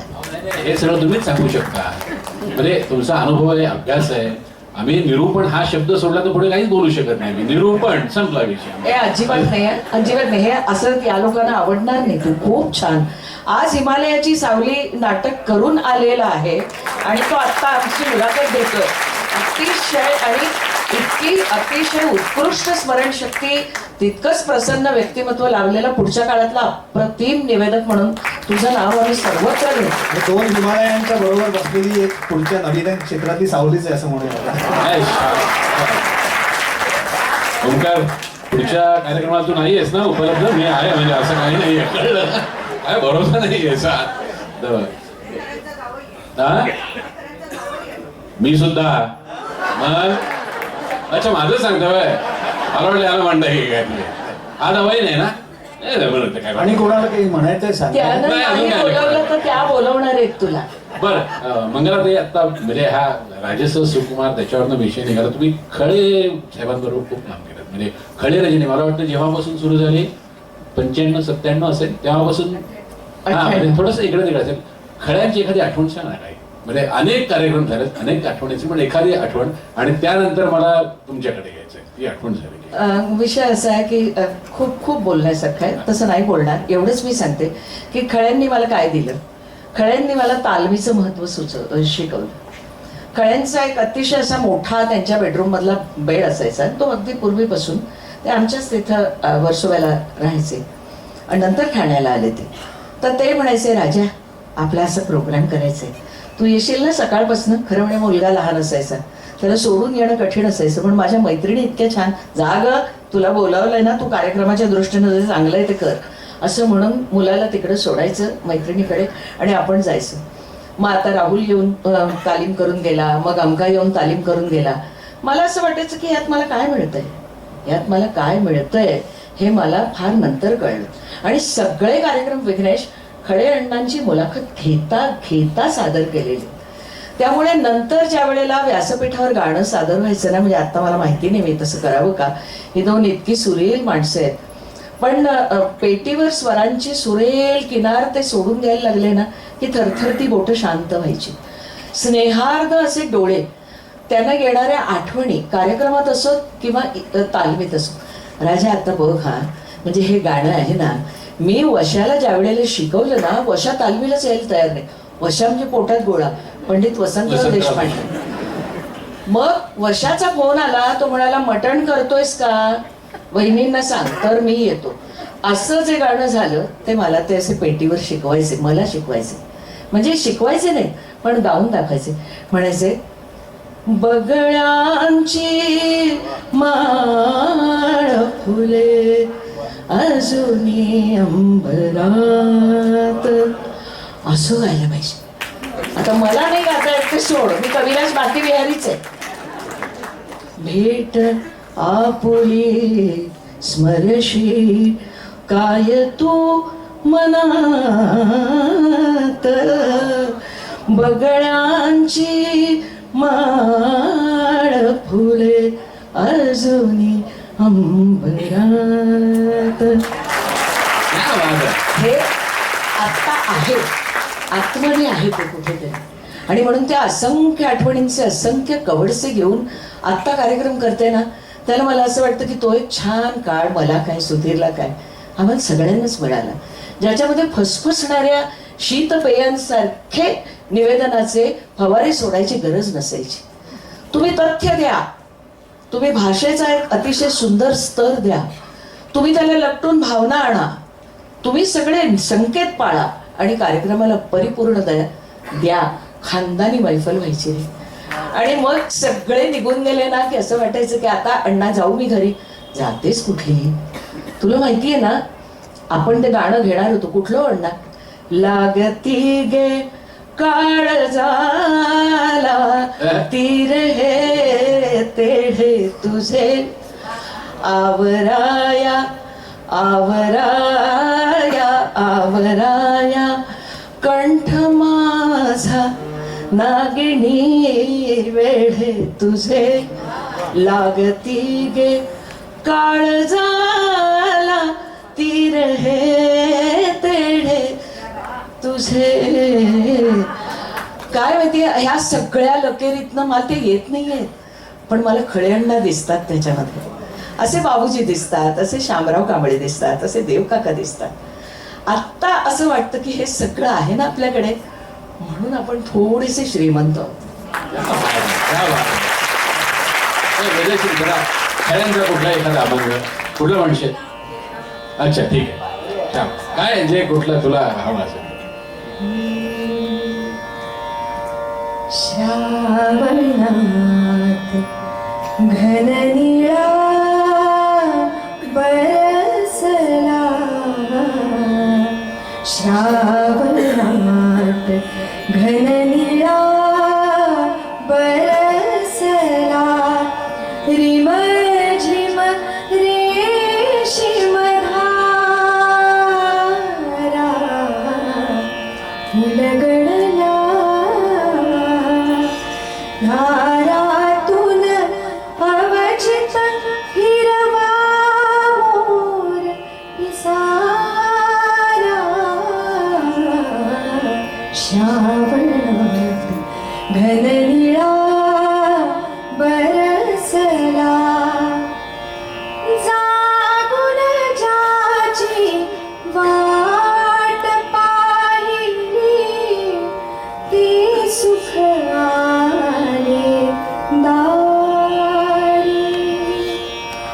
जागून ज्याची वाट पाहिली ते सुख आले दारी, जिथे तिथे राधेला भेटे आता श्याम मुरारी, जिथे तिथे राधेला भेटे आता श्याम मुरारी, माझ्याही ओठावर आले, माझ्याही ओठावर आले, नाव तुझेच उदारा, श्रावणात घन निळा बरस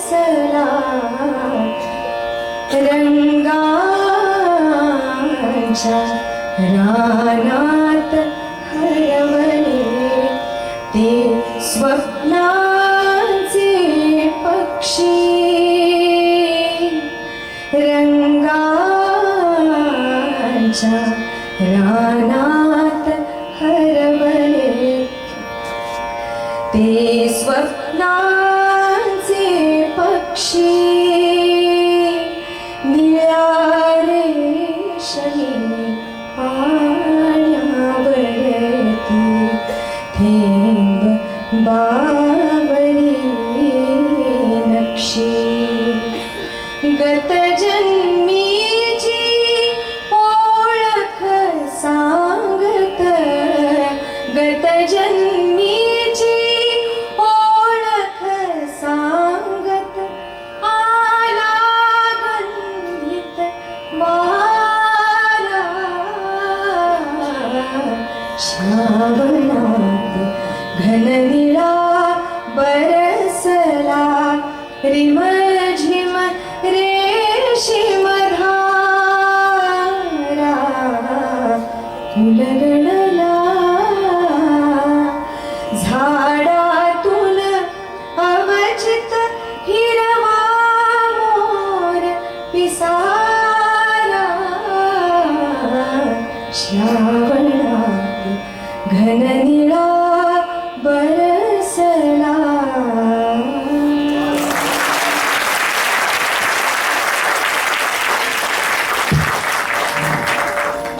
आता या 4,500 मुलाखती झाल्या, मगाशी मी म्हटलं सर्वसामान्यांना माहिती नाहीत अशी व्यक्तिमत्व, पण आता अशी व्यक्तिमत्व त्यांच्याविषयी तुम्ही सांगायचे की जी सगळ्यांना माहिती आहे. म्हणजे अगदी आता शंतनुराव किर्लोस्कर असतील, माननीय शरदराव पवार असतील, माननीय बाळासाहेब ठाकरे बस, मग आपण असतील, पुढे जाऊ. हा म्हणजे जे जे आता तुम्हाला ज्यांची आठवण सांगितली. शंतनुराव किर्लोस्कर हा. लकाकीवरच मी त्यांची मुलाखत घेतली, म्हणजे त्यांच्या बंगल्यावर, आणि त्यांच्याशी बोलायला जाणं म्हणजे मुश्किलच होतं. ते काही फारशी मुलाखत द्यायला तयार नसत. मुलाखत नाही आहे ना म्हटलं, नाही असं म्हणून मी तिथे गेलेलो होतो. तर त्यांनी काय करावं, मी त्यांना पहिलाच गोष्ट अशी विचारली की तुम्ही ऑपेरा परवा पाहायला आला होतात ना. ते म्हणले हो.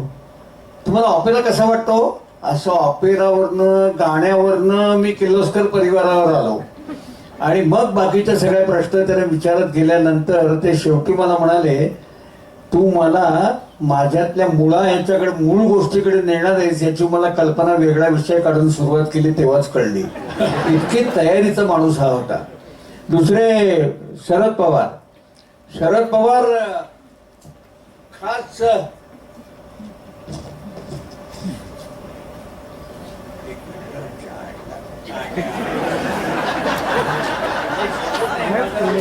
किती सहज येत नाही ते चायला जाऊ बेटा.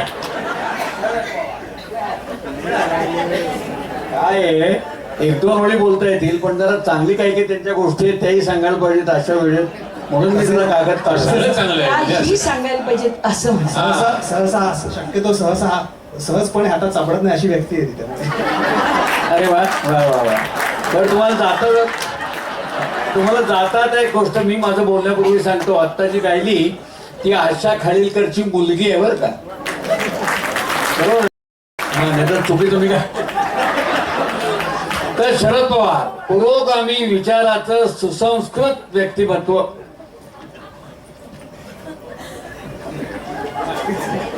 सर्वच पक्षातल्या राजकारण्यांशी उत्तम मैत्री असलेले, कार्यकर्त्याला नावानं हाक मारून जिंकणारे, महाराष्ट्रात कृषी औद्योगिक विकास, सामाजिक समता, धर्मनिरपेक्षता, काँग्रेसच्या मध्यमवर्गीय विचारसरणीचा पाठपुरावा करणारे, असं धोरण राबवणारे आणि 4 वेळा महाराष्ट्रात मंत्री झालेले सीएम आणि देश पातळीवर पण मंत्री झालेले असे हे शरद पवार.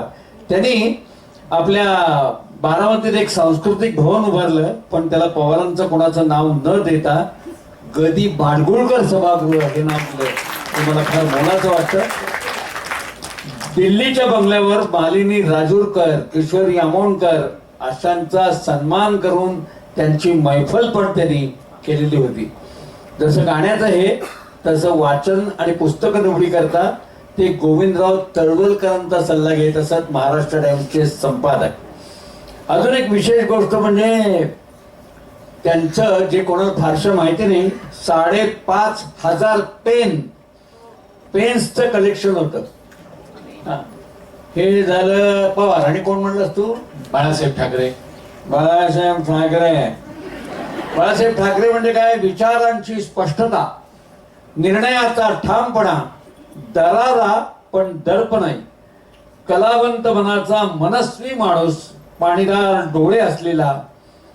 यांचं एक वेगळेपण असं की ते रंगीबेरंगी पक्षी पाळत असत आणि घुबडी पाळलेलं होतं त्यांनी. हे फार कमी लोकांना माहिती असेल. ब्रश हा त्यांच्या आवडीची गोष्ट. कुंचला आणि ब्रश.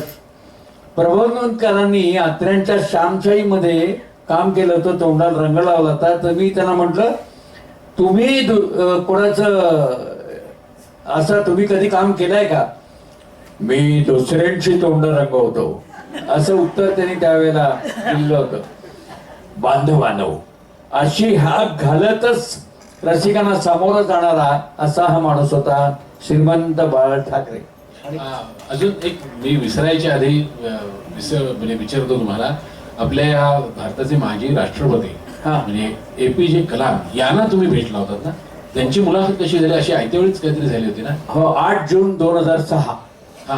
आणि काय प्रसंग काय होता म्हणजे? काय झालं, अब्दुल कलाम त्यावेळेला आले होते एका कार्यक्रमाकरता आणि समोर सगळी लहान वयातली नातवं त्यांची शोभतील अशी मुलं समोर बसलेली होती.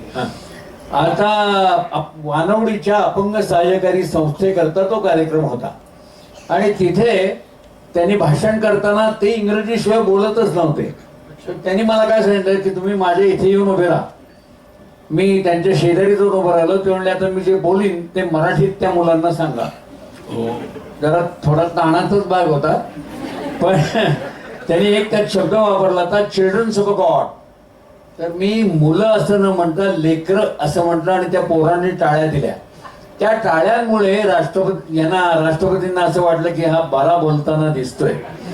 आणि मग पाणबुडीतून प्रवास केल्यावर आणि सुखोईत बसून आल्यावर तुम्हाला काय वाटलं असा मी प्रश्न त्यांना विचारला. ते म्हणले, भारत संरक्षण सिद्ध असल्याचं मला जाणवलं. म्हटलं, राष्ट्रपती भवनाला खोल्या किती आहेत तुम्हाला माहिती का? आणि त्यातल्या किती खोल्यात तुम्ही गेल्यात? ते म्हणजे साधारण 400 आहेत आणि मी 2च खोल्यात गेलो. अगदी साधा माणूस.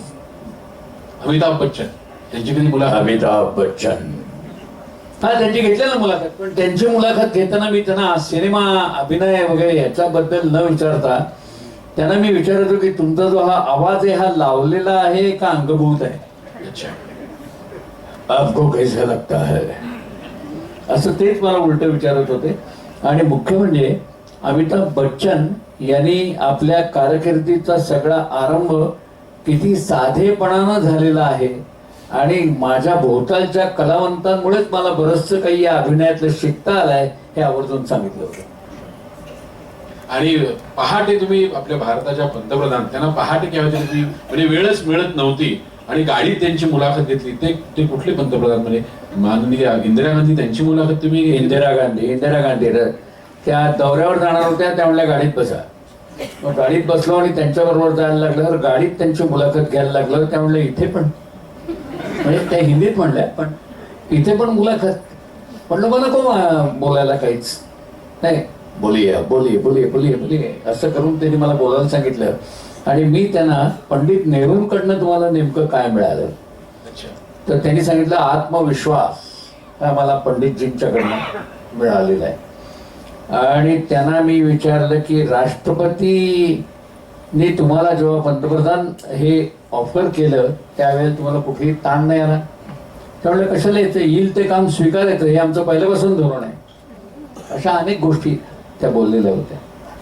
मंगलाताई, ती कोणाची मुलाखत हो की तुम्हाला ती चहा पिता पिता मुलाखत घ्यावी लागली आणि मग त्याच्यावर कल्पना विलासन तुम्ही जवळजवळ 2.5 पानी त्यांच्यावर लेखले? ते कुठलं व्यक्तिमत्व? सांगते ना तुला. फक्त एवढंच आता ह्यांनी खूप आठवणी जाग्या केल्या. इंदिरा गांधींची मी गाडीत नाही मुलाखत घेतलेली, पण मी महाविद्यालयामध्ये त्यांचं आणीबाणी होती बघ. आणि त्यावेळेला पहिलं बक्षीस मिळालं होतं कुठलं तरी आणि त्याचा भाग म्हणून इंदिरा गांधींना भेटले होते.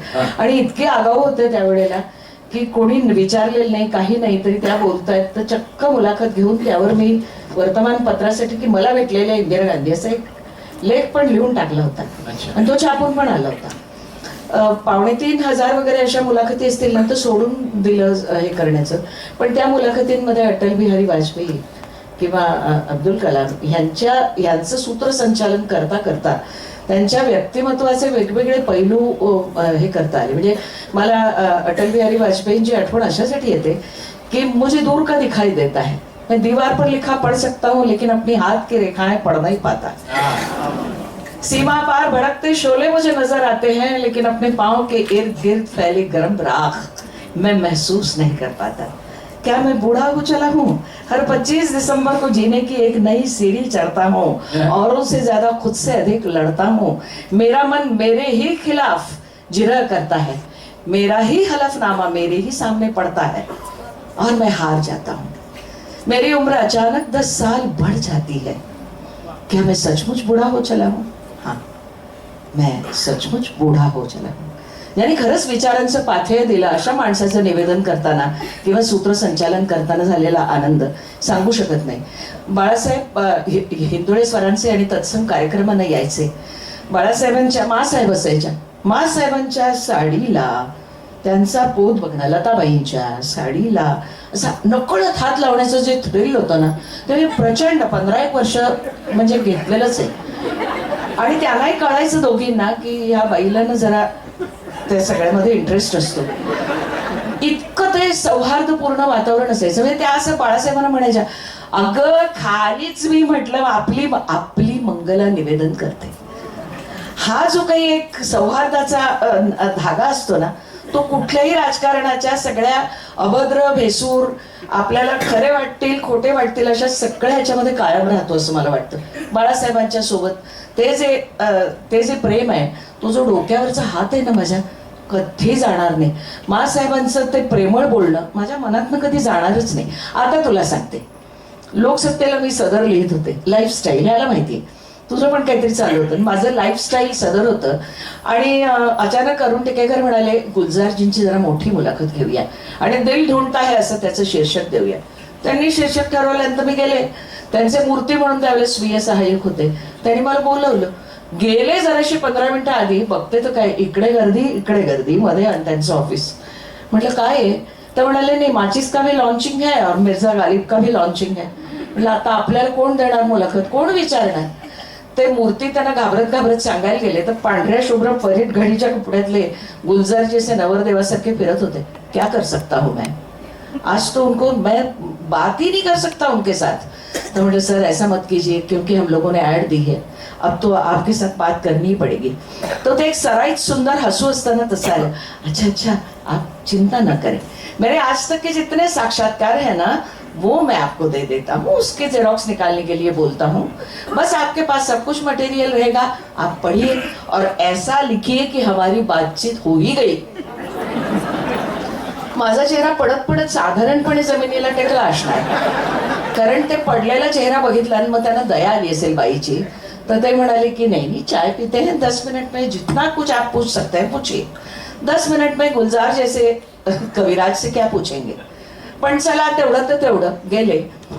त्यांचं ऑफिस, मागे मीना कुमारीजींचं लार्जर दॅन लाईफ पोर्ट्रेट, एका बाजूला राखी गुलजार यांचा फोटो, दुसऱ्या बाजूला अख्खी भिंत लकडी की काठी पे घोडा, ही अशी बालगीतं जिच्यासाठी लिहिली ती बोसकी दिसते तिकडे. आणि मला असं वाटलं की या माणसाच्या जीवनावर राज्य करणाऱ्या या 3 स्त्री तत्वांना मी बघतीये. तेवढ्या चहा आला, त्यावेळेला मी चहाबाज नव्हते आजच्यासारखी. आज चहा नाही म्हणून मी किती तळमळते बघ, कॉफी 2 कप पिऊन. पण त्यावेळेला गुलजारजींना वाईट वाटू नये म्हणून चहा प्यायले होते. पण मग त्यावेळी कुठलं पेय पित होता तू? नाही मी विचारलं, माझ्याकडे बघून तरी दुसऱ्या कुठल्या पेयाचा फार काही नाही. मगाशी तो रेफरन्स आला ना, खरं पाणी आहे का वगैरे, म्हणून आपलं विचार. तेच असा आभास निर्माण करायचा असतो. तर झालं, चहा आला. ते म्हणाले पूछिए अब आपको क्या पूछना है. मैंने देखिए दिल ढूंढता है, फिर वही फुर्सत के रात दिन, पहला शेर गालिब का, पूरी नज़म आपकी. इस मोड़ से जाते हैं कुछ सुस्त कदम रस्ते, कुछ तेज कदम राह. हम ये गीत जब सुनते हैं ना तो हमारे सामने आपका एक चित्र आ जाता है. कैसे? मतलब ऐसे मराठीत सांगते आता, वेळ नाहीये. ढाब्याच्या घरावर म्हटलं आकाशाकडे पाहत तुम्ही निजलेला आहात तरुण गुलजार. तुमच्या जीवनाला स्पर्श करणारे एक एक स्त्री तत्व तुम्हाला आठवत आहे आणि आकाशामध्ये निळी एक एक चांदणी खुलतीये असं म्हटलं वाटतं सारखं हे गाणं ऐकताना. और क्या लगता है आपको? तर म्हटलं बघा ना, इस मोड से जाते हैं कुछ सुस्त कदम रस्ते. म्हटलं तुमची इजाजत मधली रेखा शेवटच्या म्हटलं ते शॉर्ट मध्ये म्हणते की उस वक्त इजाजत नहीं ली थी, आज इजाजत लेना चाहूंगी. म्हटलं आपल्या पहिल्या पतीला ते हे सांगतेय आणि तिची परवानगी घेते. म्हटलं हे कुठून आणता तुम्ही नात्यांचे बंध? आणि म्हटलं तुमचा आई असे बघत राहिले, डोळे मोठे, चष्म्यातनं आणखी मोठे. आणि मला म्हणाले हा हा. म्हटलं नाही तुमचं म्हटलं मौसम मधला संजीव कुमार, म्हटलं शर्मिलाला नाही का, म्हटलं आपल्या लेकीला शेवटी असं कवेत घेतो आणि म्हणतो हताशपणे की पीछे मुड़कर देखने के लिए हमारे पास कुछ भी बचा नहीं है बेटा. ये सब आता कहाँ से है? एवढंच. त्यानंतर 1.25 तास गुलजारजी बोलत होते. सेक्रेटरी नंबर 1 ते 10 खिडकीतून फटीतून तावदानातून जिथून मिळेल तिथून बघून ही बया कधी टळेल असं स्वच्छ आपल्या नजरेत दाखवत होते. मी लक्ष दिलं आणि मुख्य माणसाला माझ्याशी बोलायचंय ह्याला कोण विचारतो. आणि सगळं झालं. 2-3 चहा आले, ते पण गटागट प्यायले. आणि मग त्यानंतर ते म्हणाले वैसे आपको मेरी कविताएं बहुत पसंद होगी. म्हटलं शायद ही कोई मूर्ख होगा जिसे आपकी कविताएं पसंद न हो, एकाच सुनाई आहे ना. असं निवेदकाला कधी नसतं सांगायचं, तो 1 वर 1 फ्री देतो. तर म्हटलं आता माझी पाळी. म्हटलं कौन सी सुननी है आपको? अरे कौन सी भी. म्हटलं आदमी बुलबुला है पानी का, पानी की बहती सतह पर टूटता भी है डूबता भी है, न समंदर निगल सका उसको न तवारीख तोड़ पाई है, वक्त की मौज पर सदा बहता आदमी बुलबुला है पानी का. तशी म्हणाले आणखी एक. म्हटलं अपनी मर्जी से तो मजहब नहीं चुना था उसने, उसका मजहब तो वो था जो उससे माँ बाप से विरासत में मिला था. सर नहीं काटा था किसी ने किसी का कहीं पर कभी, लोगों ने टोपियां काटी थी कि जिसके नीचे सर था. तशी म्हणाले नाही नाही आप तो और एक आपको सुना नहीं पडेगा. आता किस्सा सांगतोय, काळजी करू नकोस. बरोबर तेवढ्याच वेळात मी घेणार. तर सांगते काय, तर म्हटलं सुबह सुबह एक ख्वाब की दस्तक पर दरवाजा खुला, देखा सरहद के उस पार से कुछ मेहमान आए हैं, आंखों से मानूस थे सारे, चेहरे सारे सुने सुनाए, पांव धोए हाथ धुलाए, आंगन में आसन लगवाए और तंदूर पे मक्की के कुछ मोटे मोटे रोट पकाए. पोटली में मेहमान मेरे पिछले सालों की फसलों का गुड़ लाए थे. आंख खुली तो देखा घर में कोई नहीं था, हाथ लगाकर देखा तंदूर अब तक बुझा नहीं था. खाब था शायद, खा भी होगा. सरहद पर कल रात सुराहे चली थी गोली, सरहद पर कल रात सुराहे चली थी गोली. म्हटलं सर दिस इज गुलजार, ये गुलजार है जो हमारे मन में हमेशा बसे रहेंगे. काही बोलले नाही. ड्रॉवर उघडला, एक कागद काढला आणि म्हणाले सुबह सुबह ताजा ताजा नज़म लिखी है, जी करता है कि आपको दे दूं. और ये कागज मैंने तो लिख ली अपनी डायरी में, लेकिन किसी से, मैं तो उर्दू में लिखता हूँ, उर्दू जुबान में, आप किसी से देवनागरी में लिखवा लीजिएगा. मी काम दिलं लगेच घरी आल्यानंतर. ती नजम होती की तुम्हारी फुरकत म्हणजे विरह, तुम्हारी फुरकत में जो गुजरता है और फिर भी नहीं गुजरता, मैं वक्त कैसे बयां करूं कि वक्त और क्या है. असा माणूस सापडतो. म्हणून मला तेच म्हणायचे की मुलाखत असो, कार्यक्रम असो, मुलाखत वजा कार्यक्रम असो, काही असो, ज्या वेळेला माणूस मोकळा होतो, ज्या वेळेला इन्हिबिशन ज्याला म्हणतो ती सगळी जातात आणि तुमचं आणि त्यांचं एक मानसिक काय म्हणूया आपण, एक मैत्र निर्माण होतं, तेव्हा ज्या मुलाखती होतात ना त्या मोजायच्या रे, बाकी सोडाव्या लागतात. बरं आजची सोडायची का मोजायची काय म्हणजे? अरे तू काय यार असं विचारतोस तेव्हाच हो म्हणणार ना आम्ही. असं विचारलं नसतंच तरी हो म्हटलं असतं. आता काय आता मी का मला मी हसत नाही. मला व्यय तू आहेस. बोला. बरं तुमच्या दोघांमध्ये अजून एक समान आहे म्हणजे दूरदर्शन. आणि दूरदर्शनवर तुम्ही म्हणजे इतकी वर्ष काम करताय, अजूनही ते थांबलेलंच नाहीये. सुरू झाला तेव्हापासून तुम्ही काम करताय. सुरू झाला 72ला, मी सुरुवात केली टीव्हीवर 74ला. मला 50 वर्ष बरोबर या वर्षी होत आहेत टीव्हीवर कार्यक्रम करायला लागला. म्हणजे काय शब्दांच्या पलीकडे असेल तुमचा एक कार्यक्रम मुलखा वेगळी माणसं असा तो तुम्ही काहीतरी- तोच त्याचा पहिला आणि हा. माझा आमच्या व्यथा पहिला 78चा. हा हा. तर थोडस मुलखा वेगळी माणसं विषयी सांगा ना. म्हणजे आज काय आपल्याला विविध वाहिन्या माहिती त्या अर्थात जी सगळी मंडळी आहेत ती साठीच्या पुढची आहेत, त्यामुळे त्यांना तो टेलिव्हिजन सगळ्यांच्या काय म्हणतो आपण डोक्यात आहे. तर थोडस त्याविषयी सांगा ना. ती सगळी मुलखा वेगळी माणसं तुम्हाला कुठे कुठे कशी कशी भेटत गेली? मुलखा वेगळी माणसं मला माझ्या आसमंतातच पुण्यामध्येच कुठे कुठे ते कुठे भेटत गेली. कारण पुण्यामध्ये असे नग मंडळी खूप असतात. हे पुणेकरांना काही वेगळं नवीन सांगायला नको. पण एक नक्की आहे की त्याच्यामध्ये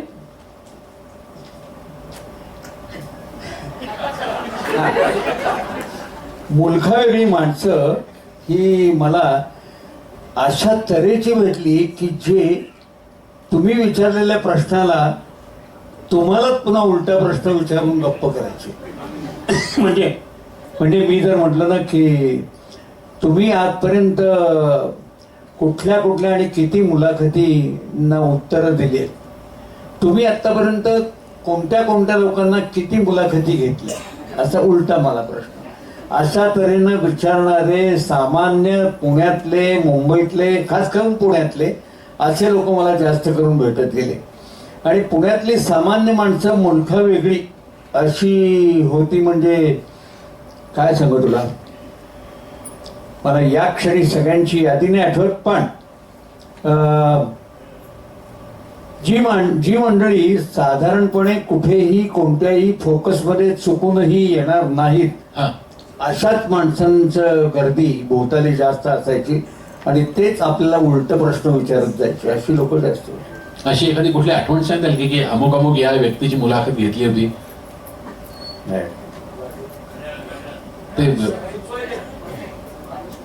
ते कोण होत्या? घड्याळवाल्या बाई कोणत्या?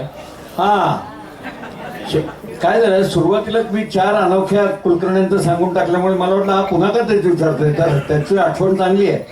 4 कुलकर्ण्यांबरोबर अजून एक बाई होत्या, त्या मला बादशाही रेस्टॉरंट आहे ना आपल्या, त्याच्या बाहेरच्या बाजूला भेटल्या आणि त्यांनी मला खाली उतरताना त्या खुश होत्या. म्हटलं काय हो, काय झालं?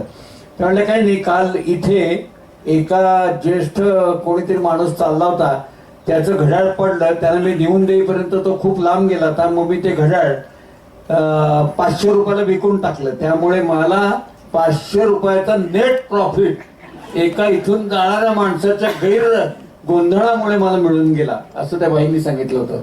आणि ती बाई दुसरं काही करत नव्हती, तर काय म्हणतात त्याला आपण, जुन्या कोणा लोकांना भेटून त्यांची काही कामं असली तर ती कामं सांगा म्हणून सांगायला जाणाऱ्यातली होती.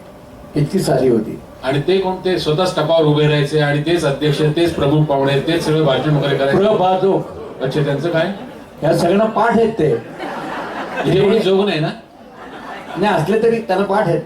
प्रभाजोग आहे, पुण्याचे 2दा उपमहापौर झालेले. ते आपल्या गाडी घेऊन निघायचे, एका कॉर्नरला गाडी थांबवायचे, गाडीच्या टपावर उभे राहायचे आणि आपल्या दोन्ही मुलं, जी मुलं आज एक डॉक्टर एक वकील आहेत, त्यांना अध्यक्ष म्हणून बसवायचे बाजूला आणि मग भाषणबाजी सुरू करायचे. आणि त्या भाषणांमधनं ते एकेका लोकांची अशी काही खरडपट्टी करायची. हा, मंगलाताई, तुमच्या दोघांमधला अजून एक मला समान, अजून तुम्हाला दूरदर्शनची एखादी आठवण सांगायची? खूप आहेत आठवणी. एखादी सांगा. चला. नाही, आठवण नाही सांगत मी, एवढंच म्हणेन की दूरदर्शननी मला कसं स्वतःला ताणायचं ते शिकवलं. 3.5 तासाचे सोहळे अगदी संपूर्णपणे लाईव्ह केलेले.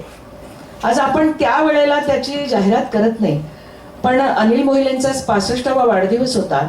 सगळे अमिताभजी, विलासराव देशमुख त्यावेळेला मुख्यमंत्री होते, लताबाई प्रमुख पाहुणे होत्या.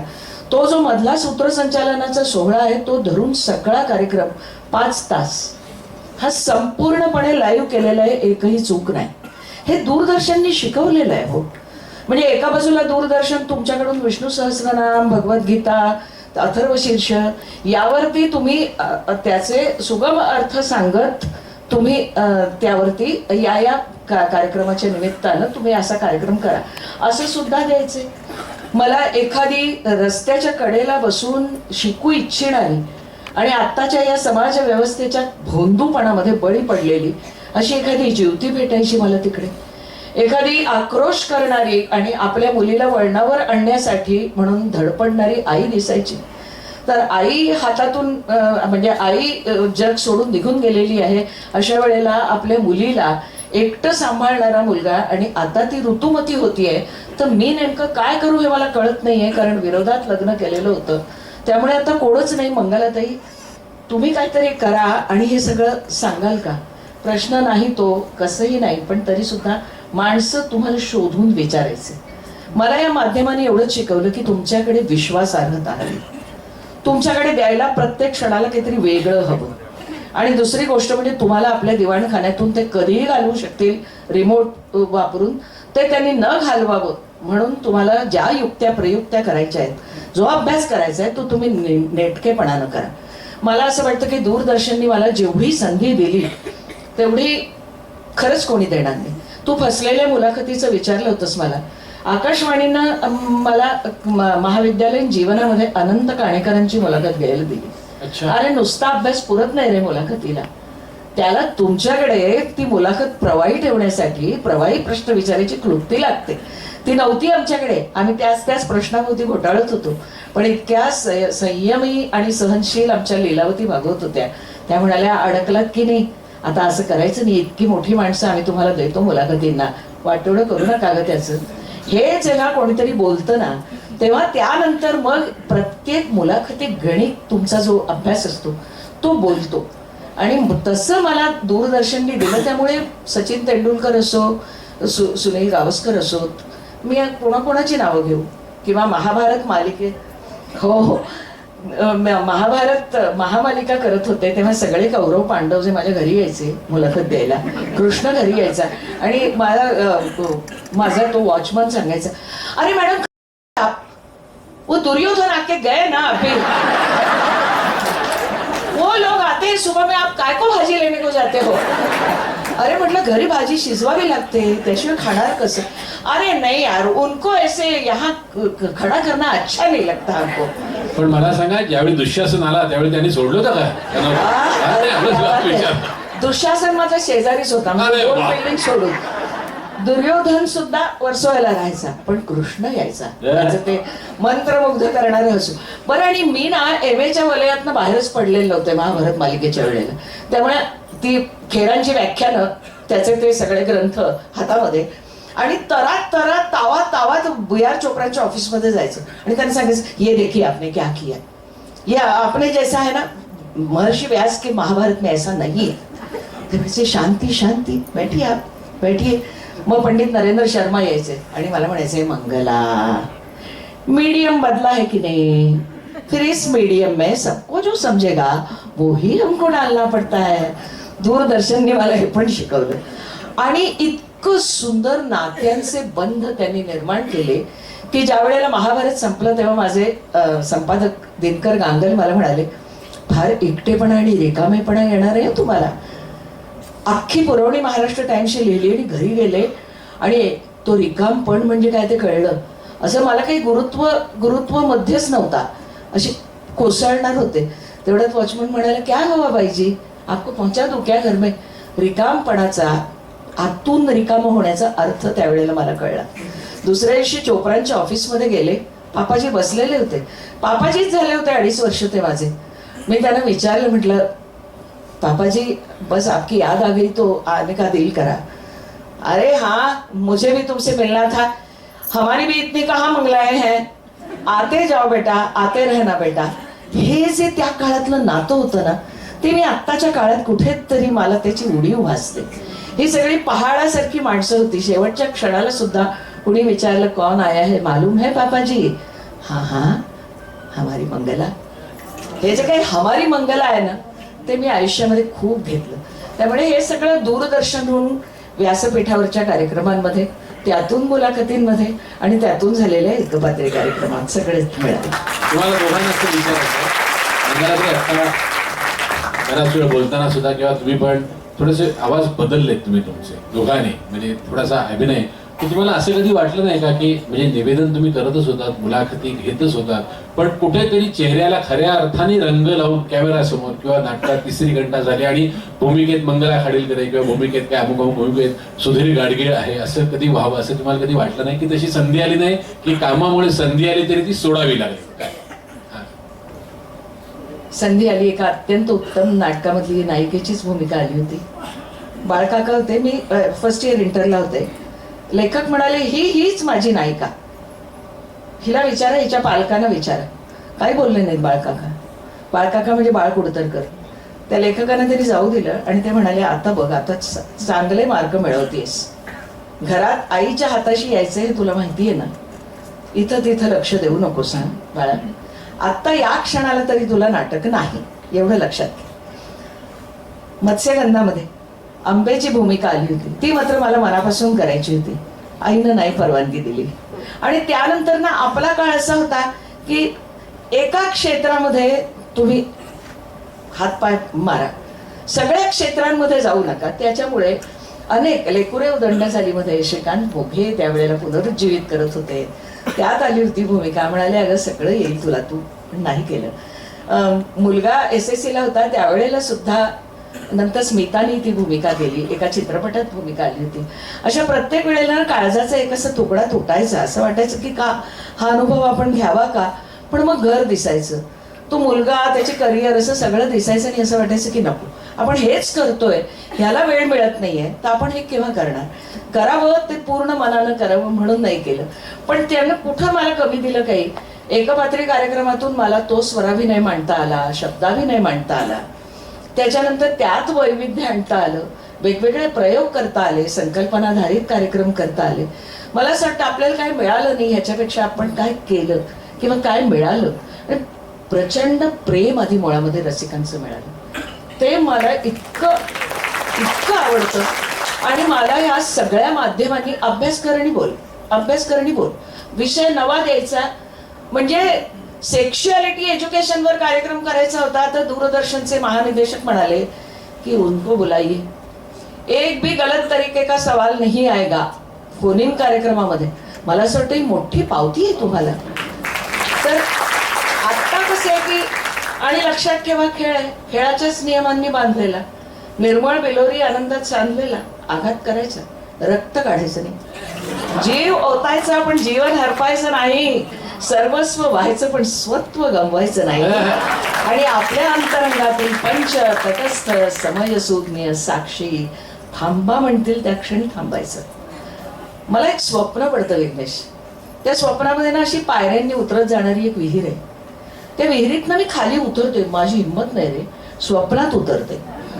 आणि मी खाली उतरते, कळशीतनं पाणी, त्या जुन्या काळातल्या अभिनेत्री नायिका त्या काढायच्या तिथे पाणी, आणि मग पूर्व दिशेला अरुण रथावर असं गाणं तसं बॅकग्राऊंडला लागत असणार स्वप्नात.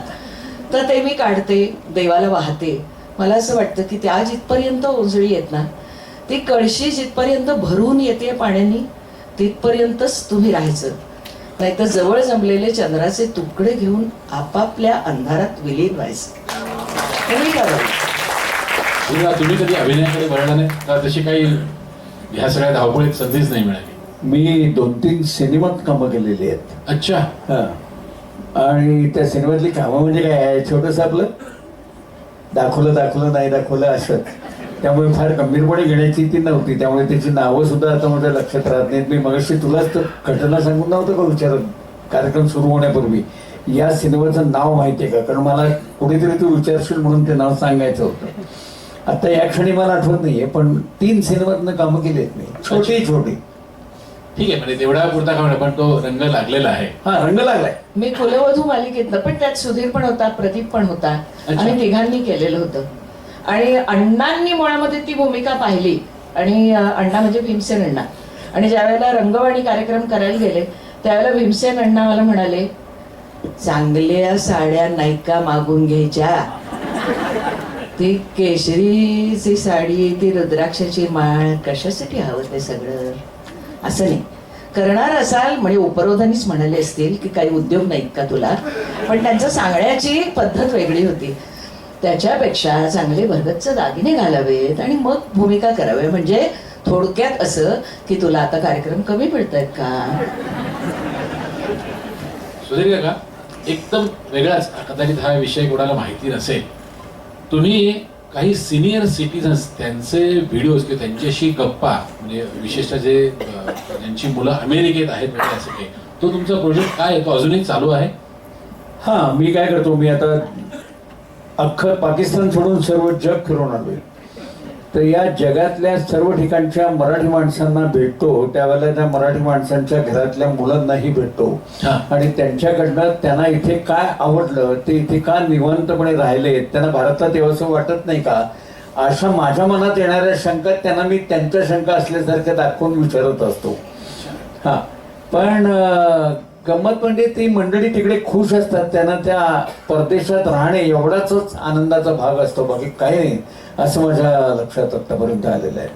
आणि त्यांचे तुम्ही व्हिडिओज करता म्हणजे, आणि काय? हा, मी व्हिडिओ करतो आणि मग ते व्हिडिओ त्यांनाच विकतो. पुणे फुकट नाही करत काही. कितपत टर्नओव्हर आहे या सगळ्या ऍक्टिव्हिटीमध्ये? आपण काय करूया, हा कार्यक्रम संपल्यानंतर आपण कुठेतरी जाऊया, त्यावेळेला सांगतो. कुठेतरी म्हणजे असं इथे कुठेतरी त्यावेळेला तुला टर्नओव्हर सांगतो. काय तुम्हाला करायचं काहीतरी- का? मला ह्याच्या अनुषंगानेच की हा. माझं पहिलं पुस्तकच यावर आहे, हे आपलीच वाटसं. जवळजवळ अच्छा. 60 मंडळींच्या कार्यक्रमाच्या दरम्यान मुलाखती घेतल्यात अमेरिकेच्या, आणि त्या सगळ्या कुटुंबांच्या मुलाखती आई वडिलांपासून, म्हणजे इकडचे आई वडील तिकडे गेलेले असताना किंवा इकडे आलेले असताना, आणि सगळी त्यांचा एक म्हणजे आपला मराठी माणूस तिथे कसा स्थायिक झाला तिथपासून ते आत्ता त्यांची मुलं, या सगळ्यांची काय स्थिती आहे, असं पुस्तक साधारण एक 15 वर्षापूर्वी लिहिलं. ही आपलीच माणसं ग्रंथालयानं ते प्रकाशित अरे वा. केलं आणि त्याचे हिंदी आणि इंग्रजीमध्ये भाषांतर म्हणजे रूपांतर पण झाली. त्यानंतर म्हणजे तो एक पहिला अनुभव. कार्यक्रमाच्या मधल्या भागामध्ये अजिबात आराम न करता ह्या सगळ्या माणसांच्या मुलाखती, एक सोशोलॉजिकल सर्वे होतो आपलं आणि हातून चांगलं काम होतं. त्यानंतर सुमन सुगंध म्हणजे सुमन कल्याणपूर सुमन यांचं, कल्याणपूर. ज्याच्यावर म्हणजे आपल्या माध्यमामध्ये गुगल मावशी किंवा युट्यूब काकांकडे एकही शब्द नव्हता, पण सुमन सुगंध आलं आणि त्यानंतर सुमन कल्याणपूर या व्यक्तिमत्वाच्याच महत्तेकडे सगळ्यांचं लक्ष गेलं. तर ते मला खूप महत्वाचं वाटतं. स्वर प्रभाकर नावाचं पुस्तक पंडित प्रभाकर कारेकरांचं, की एका माणसानं स्वयंभू अभ्यास कसा करायचा असतो याचं एक अत्यंत उत्तम उदाहरण ते पुस्तक. आणि त्यानंतर माझ्या जीवनामध्ये मला जे हवं होतं आणि ज्यांचा माझा 2006 पासून स्नेह होता, खरं म्हणजे 2004 पासून, ते भारताचे माजी संरक्षण मंत्री मनोहर पर्रिकर यांच्यावर मी लिहिलेलं एक मनोहर कथा, हा ग्रंथराज. तर ही सगळी माणसं जी मला कळली ती मला मांडता आली. त्यामुळे कसं असतं की निवेदकाचा लिहिता हात असतो, पत्रकाराचा लिहिता हात असतो, पण ते वर्तमानपत्रात छापलं जातं आणि उद्या विसरलं जातं. पण पुस्तक हे स्थायी राहतं. त्यामुळे हा पुस्तकाचा प्रवास आता सुरू आहे. त्यात ही भेटलेली माणसं पुन्हा कधी जर मुलाखतीला बोलवलंच तर त्यांचे किस्से सांगू. पण हा मुद्दा मला सांगायचा मोह झाला की ही माणसं आतून एकटी असतात, पण त्या एकटेपणाच्या आत्ता वर्तुळात आम्ही पण आहोत ना. मुलगा अमेरिकेत असो किंवा भारतात असो, तो जर लांब असेल तर तुम्ही एकटे असता, तुम्ही त्यांचं दुःख समजून घेऊ शकता. हे बघ, एक मिनिट, पुस्तकाचा हिने उल्लेख केला म्हणून मला आठवण झाली. मुक्काम, मुद्रा, ताजतवानं, झगमगती दुनिया, ते अगदी अलीकडे आलेलं राजहंसनी काढलेलं उत्तुंग, ते 2 भागातलं, अशी माझी 13 पुस्तकं आहेत आणि त्या 13 पुस्तकांमधनं मी माणसंच सगळी उलगडलेली आहे. पण लिखाण थांबवलं नाही ना आता तुम्ही? छे, छे, छे. हा. आता ते अशासाठी अरे विचारतो. काय आहे, आता फक्त 76 होत आहे, त्यामुळे अजून लिहिन नक्की. ए शास, मला असं विचार, तुम्ही आजही म्हणजे काय म्हणतो आपण, काय डायरी रोज काय झालं रोजनिशी म्हणजे ती लिहिता आजही तुम्ही? कितीही उशीर झाला, मुळामध्ये मला घरी जाऊन झोपायला जवळजवळ 3:30 पावणे 4 होतात पहाटेचे. काय इतका वेळ का? बाहेर तुझ्यासारखे मित्र भेटतात ना, त्यांच्याबरोबर कुठं कुठं खादाडी गप्पा अशा चालू हा. राहतात. तर ते सगळं संपून खादाडी आणि गप्पा, मी कुठे काय म्हटलंच नाही मी. मी आपला तुझा चेहरा बघून खुलासा करतो, कारण तू काय धरतीचा आहे ते माहितीये. तर हे सगळं झाल्यानंतर मी 3:30 पावणे 4ला गेल्यानंतर रोज गेली 54 वर्ष मी डायरी लिहितोय. त्यामुळे यातल्या कुठल्याही माणसांची मुलाखत कधी आहे तर त्यात मी काय केलेलं असतं पुन्हा त्या डायरीमध्ये, डायरीच्या पहिल्या पानावर या डायरीमध्ये कोणाकोणा नामवंतांच्या मुलाखती उद्धृत केलेल्या आहेत तेही लिहिलेलं असतं. त्यामुळे ते पटपट पटपट काढता येतं मला. ती शिस्तबद्धता सदाशिव पेठ पुणे. मला अत्यंत कौतुक करावं असं वाटतं की बाईकडे ना शेवटचं ओटा पुसायच्या कामापर्यंत तिची अशी काही परिस्थिती आलेली असते की त्यानंतर ना तिला कितीही वाटलं की असं शिस्तीत जगावं तरी नाहीच जगता येत, म्हणजे नाही चालत. आता लोक तर मान काय- डोलवतात बघा, किती जणी मान डोलवतात तिकडे. डोलवताय ना, त्यामुळे आज मी उद्या लिहीन असं म्हणत मी आयुष्यात कधीही लिहिलं नाही. पण एक आहे की नंतर ना तुम्हाला त्या नंबर म्हणजे त्या ह्याच्यामध्ये काही रस राहत नाही. पण एक सांगते तुला की म्हणजे आता हे मला इथं बोलायला पाहिजे म्हणून की मनोहर पर्रीकरांच्या रूपानं राष्ट्र प्रथम मानणारा एक खरा सच्चा माणूस मला भेटला. मुलाखत देताना मनोहर पर्रीकर हे असे समोर बसायचे आणि अशी नजर अशी खाली असायची, पटकन वर पटकन खाली पटकन वर, तहान भूक विसरणारे असे मनोहर पर्रीकर. आणि चहा रे म्हणजे चहा रे ज्या परोडेकरांना माहितीये ते तसं करत फक्त चहावर जगणारा आणि केवळ गोव्याच्या विकासाच्या गप्पा करणारा मुख्यमंत्री आणि नंतर विरोधी पक्ष नेता या नात्यानं आपल्या वाणीची तलवार परजणारा आणि कामासाठी स्वतःला ताणणारा, म्हणजे असं झालं की झोपायचं जे म्हणतो ना तसे मनोहर पर्रीकर. आपल्या संरक्षण मंत्र्यांकडे अद्ययावत मोबाईल नव्हता, त्यांना व्हॉट्सअप मेसेजेसची गरज भासली नाही. पण आज आमची संरक्षण व्यवस्था जी अद्ययावत आहे आणि मग त्याच्यावर उरी आणि इतर सगळे चित्रपट निघतात, त्यावेळेला स्वदेशी आणि विदेशातून काय घ्यायचं याचा तरतम भाव त्यांनी बाळगलेला आहे. अत्यंत बुद्धिमान अशा तरुणांना त्यांनी संरक्षण अवजार निर्मितीच्या व्यवसायाकडे वळवलेलं आहे. त्यांनी आपल्या संपूर्ण सैन्यामध्ये जी ऊर्जा दिलेली आहे ना ती ऊर्जा त्याच्या आधी कुणी दिलेली नाही आणि त्याच्यानंतरही कदाचित ते शक्य होणार नाही. असा तो एक आगळा वेगळा माणूस मला लेखणीत पकडता आला आणि मला खूप त्यांचं म्हणजे ती माझ्या आयुष्यातली एक चांगली गोष्ट आहे असं मला वाटतं. ज्या वेळेला पुस्तक मी लिहित होते आणि त्याचे फोटो जमवत होते विघ्नेश, त्यावेळेला लोक मला सांगत होते छायाचित्रकार आमचो भाई ना तुम्हाला पाहिजे ते फोटो देतो, काय पाहिजे बोला, पण तुम्हाला पैसे किती? अहो पैसे कसले भाई आमचे, असे आमचे भाई होते ते.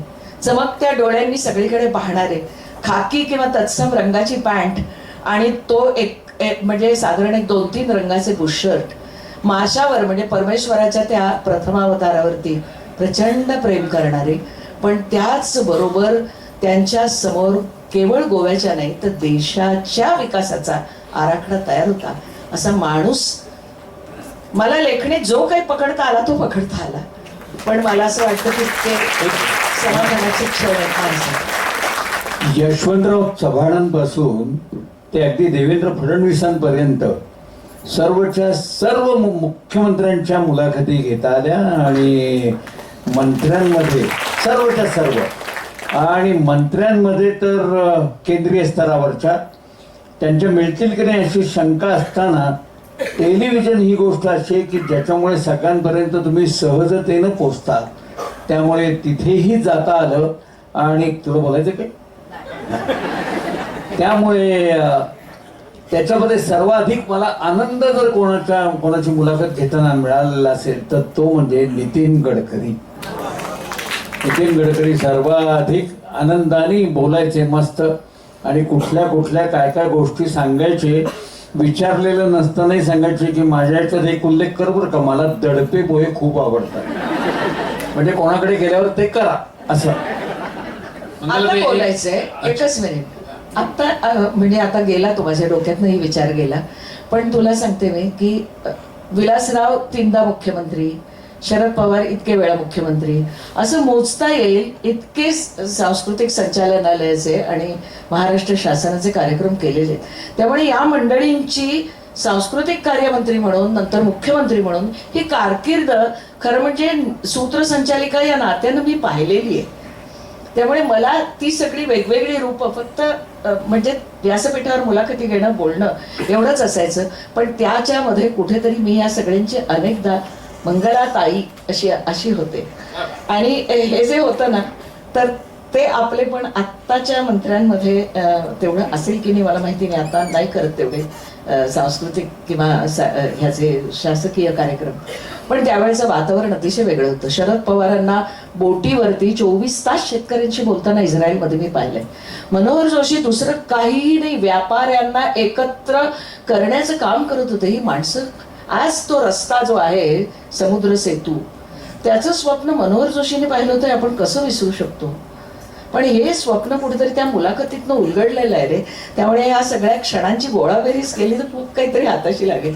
बघूया, लिहायला पाहिजे. तुम्हाला दोघांच्या इतक्या वर्षांच्या अनुभवात एक प्रश्न असा मला विचारायचा आहे की तुम्ही ज्यावेळी एखाद्या कार्यक्रमाचं सूत्रसंचालन करता आणि समजा एखादा वक्ता बोलायला लागला आणि असं कळलं की हा कंटाळवाणं बोलतोय किंवा आता हा कधी थांबेल असं होतं, तर त्यावेळी त्याला तुम्ही कसं थांबवता? तुला आत्ता इथल्या काही अनुभव नाही, असं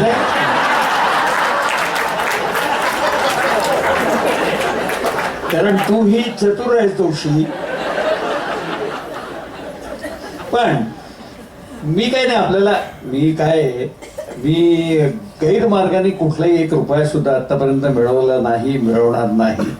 मला भेट मिळत असलेल्या वस्तूही कोणत्याही नेत्याकडनं कधी घेतलेल्या नाहीत.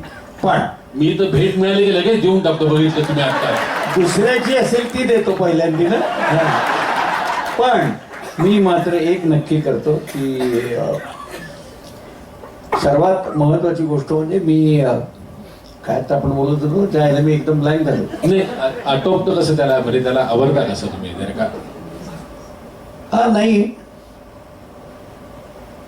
म्हणजे आपण एखाद्याला खून करतो बाबा, जरा पटकन घटनाची खून करतो, नाही अशा वेळेला जाणीवपूर्वक बाजूला असं काहीतरी खूपतो आपण. नाही, मी असं काय करतो म्हणजे नाही, आपण? मी अशा वेळेला चक्क सांगतो की आता थांबा. तुम्ही काय करता? मी खूप सौजन्य चेहऱ्यावर आणते आणि आपल्याकडे ना इतकाच वेळ आहे, तर त्याच्यामुळे आता पुढच्या 2 मिनिटात तुम्हाला थांबावं लागेल. आम्हाला पण वाईट वाटतंय. काही नाही, हे मी काय विचारलं माहितीये का, माझ्यावर आले असे प्रसंग बरेच येतात. आज तर असं पण आला कधी- का वत्सा? नाही तर असं कधी सांगायचं झालं ना मला, तर मी त्यांना सांगेन मी एकदा मुलाखत घेत होतो सुधीर गाडगीळ आणि मंगला खाडीलकर, त्यांनी मला असं कर म्हणून सांगितलं होतं. एवढं, बाकी काही नाही. कळलं का? आपलं माहिती असलेलं बरं, वेळ प्रसंग आहे आणि आमच्या नावाने खपवता येईल. बाकी काय. जोशी नावाची ही जी काही निवेदनातली जवात आहे ना, ही जितकी गरीब दिसते तितकी गरीब ती नाही, याचा अनुभव पुणेकरांना अगदी खास आहे. बरं, आता एक अगदी म्हणजे इथे काही ना तरुण मंडळी आले की जे निवेदनाच्या क्षेत्रात काहीतरी करू इच्छितात. नव्हता म्हणजे माहिती मिळवणं, एखाद्याची मुलाखत घ्यायची आहे त्याची माहिती मिळवणं, तर तो अभ्यास तुम्ही कसा करायचा? मी स्वतः थेट अशी गोष्ट करायचो की समजा तुझी मुलाखत घ्यायची आहे, तर तुझ्याशी संबंधित तुझ्या बरोबर येणारे, तुझ्या बरोबर असणारे असे कोण कोण आहेत त्यांचा मी अंदाज घ्यायचो आणि त्यांना प्रत्यक्ष जाऊन भेटायचो. आणि याच्यात चांगल्या गोष्टी काय आणि वाईट गोष्टी काय, तो कशाने खुलतो आणि कशाने चिडतो, हे त्या प्रत्येकाशी बोलून माहिती काढायचो आणि चिडवत खुलवत तुला बोलकं करायचो. मला जसं मुलाखतीबद्दल तसंच सांगीतिक कार्यक्रमांबद्दल पण मला असं वाटतं की वाचनालय, संदर्भ ग्रंथ हे अत्यंत महत्वाचं आहे. अभ्यास 2 प्रकारचा आहे. एक म्हणजे त्यावेळेला त्या कार्यक्रमाचा किंवा त्या मुलाखतीचा तुम्ही केलेला अभ्यास, तो तात्कालिक अभ्यास, तो तुम्ही करायलाच पाहिजे. दुसरा जो अभ्यास आहे तो निरंतर अभ्यास आहे. शास्त्रीय संगीताचे कार्यक्रम तुम्ही करताय आणि मग त्याचा इतिहास, रागाची ओळख, ह्या सगळ्या गोष्टीची तुम्ही जर माहितीच मिळवली नाही तर तुम्ही काय लोकांसमोर उभं राहून बोलणार आहात. तसंच नाट्यसंगीत, त्याची वाटचाल, त्यात आलेले सगळे ध्रुवतारे हे तुम्हाला माहीत पाहिजेत. मला असं वाटतं की मी एका बाजूला तात्कालिक अभ्यास करत गेले आणि दुसऱ्या बाजूला निरंतर वाचन, हाच माझा USP आहे असं मला वाटतं. त्यामुळे ते सगळं आता मुलाखत घेताना चारही बाजूनं आहा म्हणतो तसंच की जितके पर्याय उपलब्ध असतील तितकं सगळ्यांशी हे करायचं, म्हणजे बोलायचं, बोलून आणि त्याही पेक्षा त्याचं फक्त व्यक्ती म्हणून नव्हे तर त्याचं जे कार्यकर्तृत्व आहे, त्याचं जे पर्यावरण आहे, त्या सगळ्यावर सुद्धा त्याला भाष्य करायला लावायचं, हा माझा हेतू असायचा. त्यामुळे ऑस्ट्रेलियाच्या संमेलनामध्ये मी एका वेळेला त्या 3 दिवसामध्ये जयंतराव नार्डीकर, मंगला नार्डीकर, डॉक्टर प्रकाश बाबा आमटे, मंदाकिनी आमटे, डॉक्टर भटकर आणि चौथे आपले ज्ञानेश्वरीचे अभ्यासक आणि आपले महाराष्ट्रातले पहिले प्लास्टिक तज्ज्ञ, मला पटकन त्यांचं नाव आत्ता स्मरत नाही या क्षणाला, अशा चारांच्याही, रवींद्र थत्ते, या 4ही मंडळींच्या मुलाखती घेतलेल्या आहेत. किंवा सुनील गावस्करांची मुलाखत घ्यायची असेल तर 12वी सारखा अभ्यास, म्हणजे 125 कसोटी, 10,122 धावा, 236 सर्वोच्च धावा कसोटी क्रिकेटमधल्या, 334 ह्या त्यांच्या बंगाल विरुद्धच्या धावा, चुकून आत्मविश्वासाची कमतरता म्हणून 330. तुझ्यासारख्या एका अभिनेत्यानं मला सांगितलं, मंगल संध्याकाळी विसरायचं नाही, 330 धावा आहेत बरं का सुनील गावस्करांच्या. मी 334 लिहिलेलं, आत्मविश्वास नाही ना, म्हणून विषय आपला नाही. 330 म्हटलं. ताबडतोब मुलाखत चालू असताना त्यांनी मला जेफ्री बॉयकॉटचा किस्सा सांगितला. म्हणाले एक टॅक्सीवाला जेफ्री बॉयकॉटला त्यांचे सगळे विक्रम सांगत होता आणि एक विक्रम चुकल्याबरोबर ते म्हणाले, आता तुझ्या टॅक्सीतनं मी उतरतो, आणि हसले आणि पॉज घेतला. आता निवेदक कसे असतात, मिया गिरे तो गिरे, टांग उपर. तसं मी त्यांना म्हटलं, हे बघा म्हटलं, तर 2 पंथ असतात. एक म्हणजे तुमच्या सगळ्या विक्रमांची बेरीज वजाबाकी अशी तोंडावर ठेवायची, मी त्या संप्रदायाची नाही. पण सुनील गावस्कर किंवा सचिन तेंडुलकर आउट झाल्यानंतर आता काय मॅच मध्ये राहिलंय असं म्हटल्यानंतर रेडिओ किंवा टीव्ही ऑफ करतात ना, तो माझा संप्रदाय. हसले ते, मोकळे झाले, आणि मोकळे इतके झाले की असं म्हणाले की वेस्ट इंडिजच्या त्या मोसमामध्ये मी 770 धावा केल्या. म्हटलं थांबा, 770 पण नाही म्हणाले, म्हणाले 700 धावा केल्या. आता पुढचं सगळं माझं पाठ होतं. म्हटलं थांबा, मगाशी म्हटलं माझ्या आवडत्या क्रिकेटपटूच्या चुकून 4 धावा मी कमी केल्या, तर म्हटलं मला जेफ्री बॉयकॉटचा किस्सा ऐकायला लागला. आता म्हटलं आमच्या आवडत्या क्रिकेटपटूच्या तुम्ही 74 धावा कमी केलेल्या आहेत, आता बोला तुम्हाला कोणती शिक्षा द्यायची. ते असे बघत राहिले की जिला क्रिकेटचं कसं फारसं ज्ञान दिसत नाहीये, मुलाखत छान घेते, अनुभवाने घेतोच माणूस, पण त्यानंतर गावस्कर आणि माझ्यात ते असं एक मैत्र निर्माण झालं. आणि मग कोणाबरोबर क्रिकेट खेळता, कोणाचं पहिल्यांदा नाक फोडलं, मुलाबद्दल काय म्हणणं आहे, त्याला बसनी का पाठवता, इथपासून सगळ्या गोष्टींवर आम्ही बोललो. आमचे आयोजक मागून आता पुढे नाटक आहे असं मला सांगून गेले. मी म्हटलं आता आपल्याला आवरायचे, लक्ष देऊ नका त्यांच्याकडे, आपण बोलत बसूया. ह्याच्यात मिळालं ना आपल्याला मुलाखतीचं जे काय मिळायचं ते. आणि उतरताना एवढंच म्हणाले की त्यांना लगेच आले ना, सूर्य ताऱ्यांच्या भोवतीच तर गर्दी असते, निवेदक नंतर विसरला जातो, तुमचं जेवण तयार आहे हा. सुनील गावस्करांचं त्यांना पहिल्यांदा विचारणं होतं, ताट माझं तयार आहे की आमची ताट तयार आहेत, मंगलाताई आहेत जेवायच्या राहिलेल्या. वगैरेच्या ह्याच्यातले नाही, पण तो माणूस मात्र दाद द्यायला पण उत्तम, माहिती पुरवायला पण उत्तम, आणि तुमची मुलाखत जर पुढे नंतर होणार असेल तर काय काय विचारायचं राहून जातं ते सुचवायला पण उत्तम होता. या दृष्टीनं मला तो ग्रेट वाटायचा. आणि त्यातनं तो माझ्याशी जरा जास्त चांगलं बोलायचं त्याचं कारण एकच, माझी बायको. कारण ती पहिल्या देश पातळीवरच्या पहिल्या लेडीज क्रिकेट टीम मध्ये वनडाऊनला खेळायची.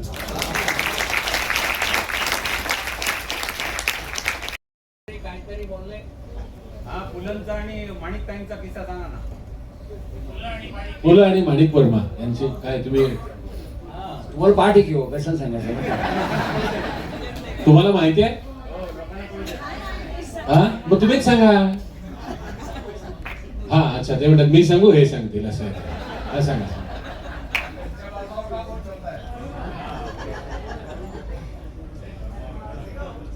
तूच सांग. अरे तूच सांग, मला आता सांगून सांगून कंटाळा आला. हे अगदी म्हणतोय ते बरोबर आहे, पण सुधीर काय मी काय, म्हणजे आता मी त्याच्यावर फक्त भाष्य करते की पुलंचा परिसर स्पर्श झाला म्हणून खूप गोष्टी मिळाल्या. वाचनाची आवड आणि वाचनाबरोबर ऐकण्याची आवड, श्रवण किती महत्वाचं आहे. निवेदन करताना गाणं ऐका, गाण्याबद्दल कोण काय बोललंय ते ऐका असं सांगणारी पुलं. नंतर ती फुलराणी ती फुलराणी या कार्यक्रमात म्हणजे त्या नाट्यवलोकनामध्ये फुलं इतके मोकळेपणाने बोलायचे. फुलांची एक इच्छा राहून गेली माहितीये. माझ्या घरी मी सारस्वत असल्यामुळे त्यांना कोलंबीचं हुमण आणि भात खायचा होता आणि त्यावेळी त्यांची तब्येत खूप छान होती आणि NCPA मी त्यांना भेटायला जायचे. वाट वाकडी करून ज्यांना भेटावं आणि नमस्कार करावं असे फुलं होते. मला पहिल्या जागतिक मराठी परिषदेमध्ये त्यांनी पडद्या आडचं निवेदन दिलं होतं, पण पुलंनी सांगितलं की ते काम करायचं. ही एक आमच्यामध्ये एक स्वामी भक्ती होती असं म्हणते मी. आणि अशी व्यक्तिमत्व त्यांच्या शेजारी बसून परिसंवादाचं सूत्रसंचालन करणं वगैरे हे भाग्य योग आहे असं मला वाटतं. माणिक वर्मांच्या संदर्भात काय सात्विकतेची मूर्तिमंत असं उदाहरण असेल तर माणिकबाईंचा दूरदर्शनचा कार्यक्रम चरणी तुझी या मजदेवी वासहरी हे गाणं आज अरुण काकतकर येणार होते, पण अरुण काकतकर मला तो शब्दांच्या पलीकडे आठवतो की सगळा कार्यक्रम झाला आणि माणिकबाई म्हणाले की काकतकर तेवढं गाणं जरा परत घेऊया का. काकतकरांनी लांब नमस्कार घातला त्यांना. म्हणाले माणिकबाई काय बोलता, काही बिलकुल गाण्यात चूक नाहीये. त्या म्हणाल्या नाही हो, मला एक सूर चुकलेला समजतं. अशा माणिकबाई या त्यांच्याबरोबर कार्यक्रम मी केलेले आहेत. आशाबाई असताना केलेले आहेत, कारण आशाबाई तुमच्या गुरु त्या. पण मेकअप रूम मध्ये तयार करत होत्या त्यांच्या 3 कन्या आणि गजरा त्यानं माळत होत्या. त्यावेळेला माणिकबाई काय म्हणत होत्या, अगं गजऱ्याचं बिजऱ्याचं राहू दे, गाणी छान व्हायला हवी. पु ल देशपांडे यांचा विषय निघालाय म्हणून मी फक्त 2-3 गोष्टी छोट्या अगदी सांगतो.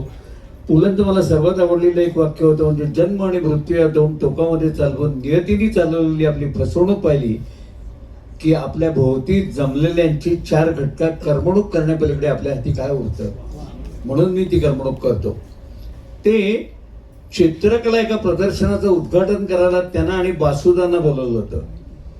तर त्यांनी हातात ब्रश घेतल्यावर मी त्यांना म्हटलं की अहो तुम्ही हातात ब्रश घेतलाय तसा.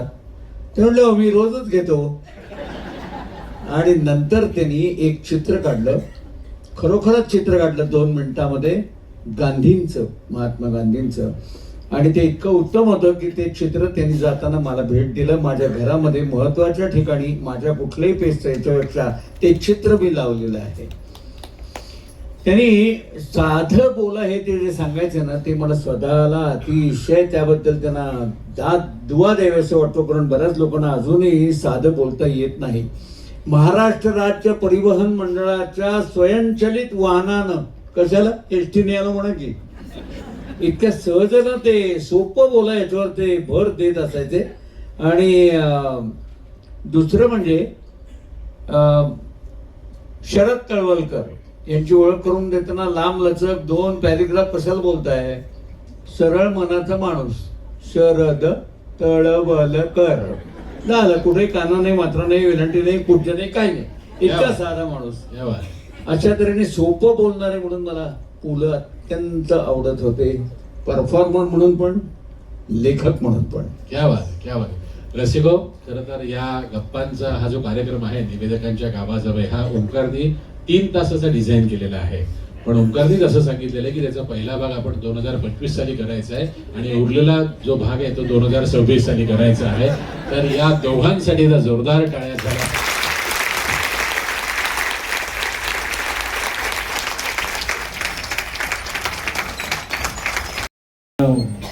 आणि मग आपण थांबूया.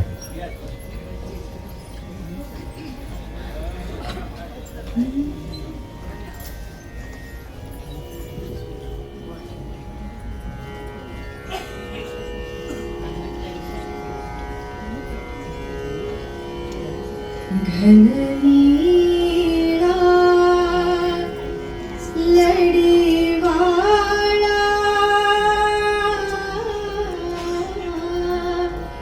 झुलवू नको हिंदोळा रे, झुलवू नको हिंदोळा.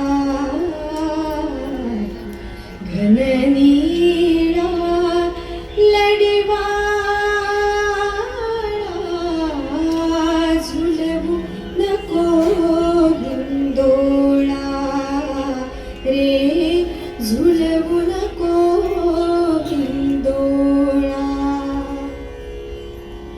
सुटली रेणी केस मोकळे धूळ उडाली भरले डोळे सुटली रेणी केस मोकळे धूळ उडाली भरले डोळे काजळ गाली सहज ओघळे काजळ गाली सहज ओघळे या साऱ्याचा उद्या गोकुळी होईल अर्थ निराळा रे झुलवू नको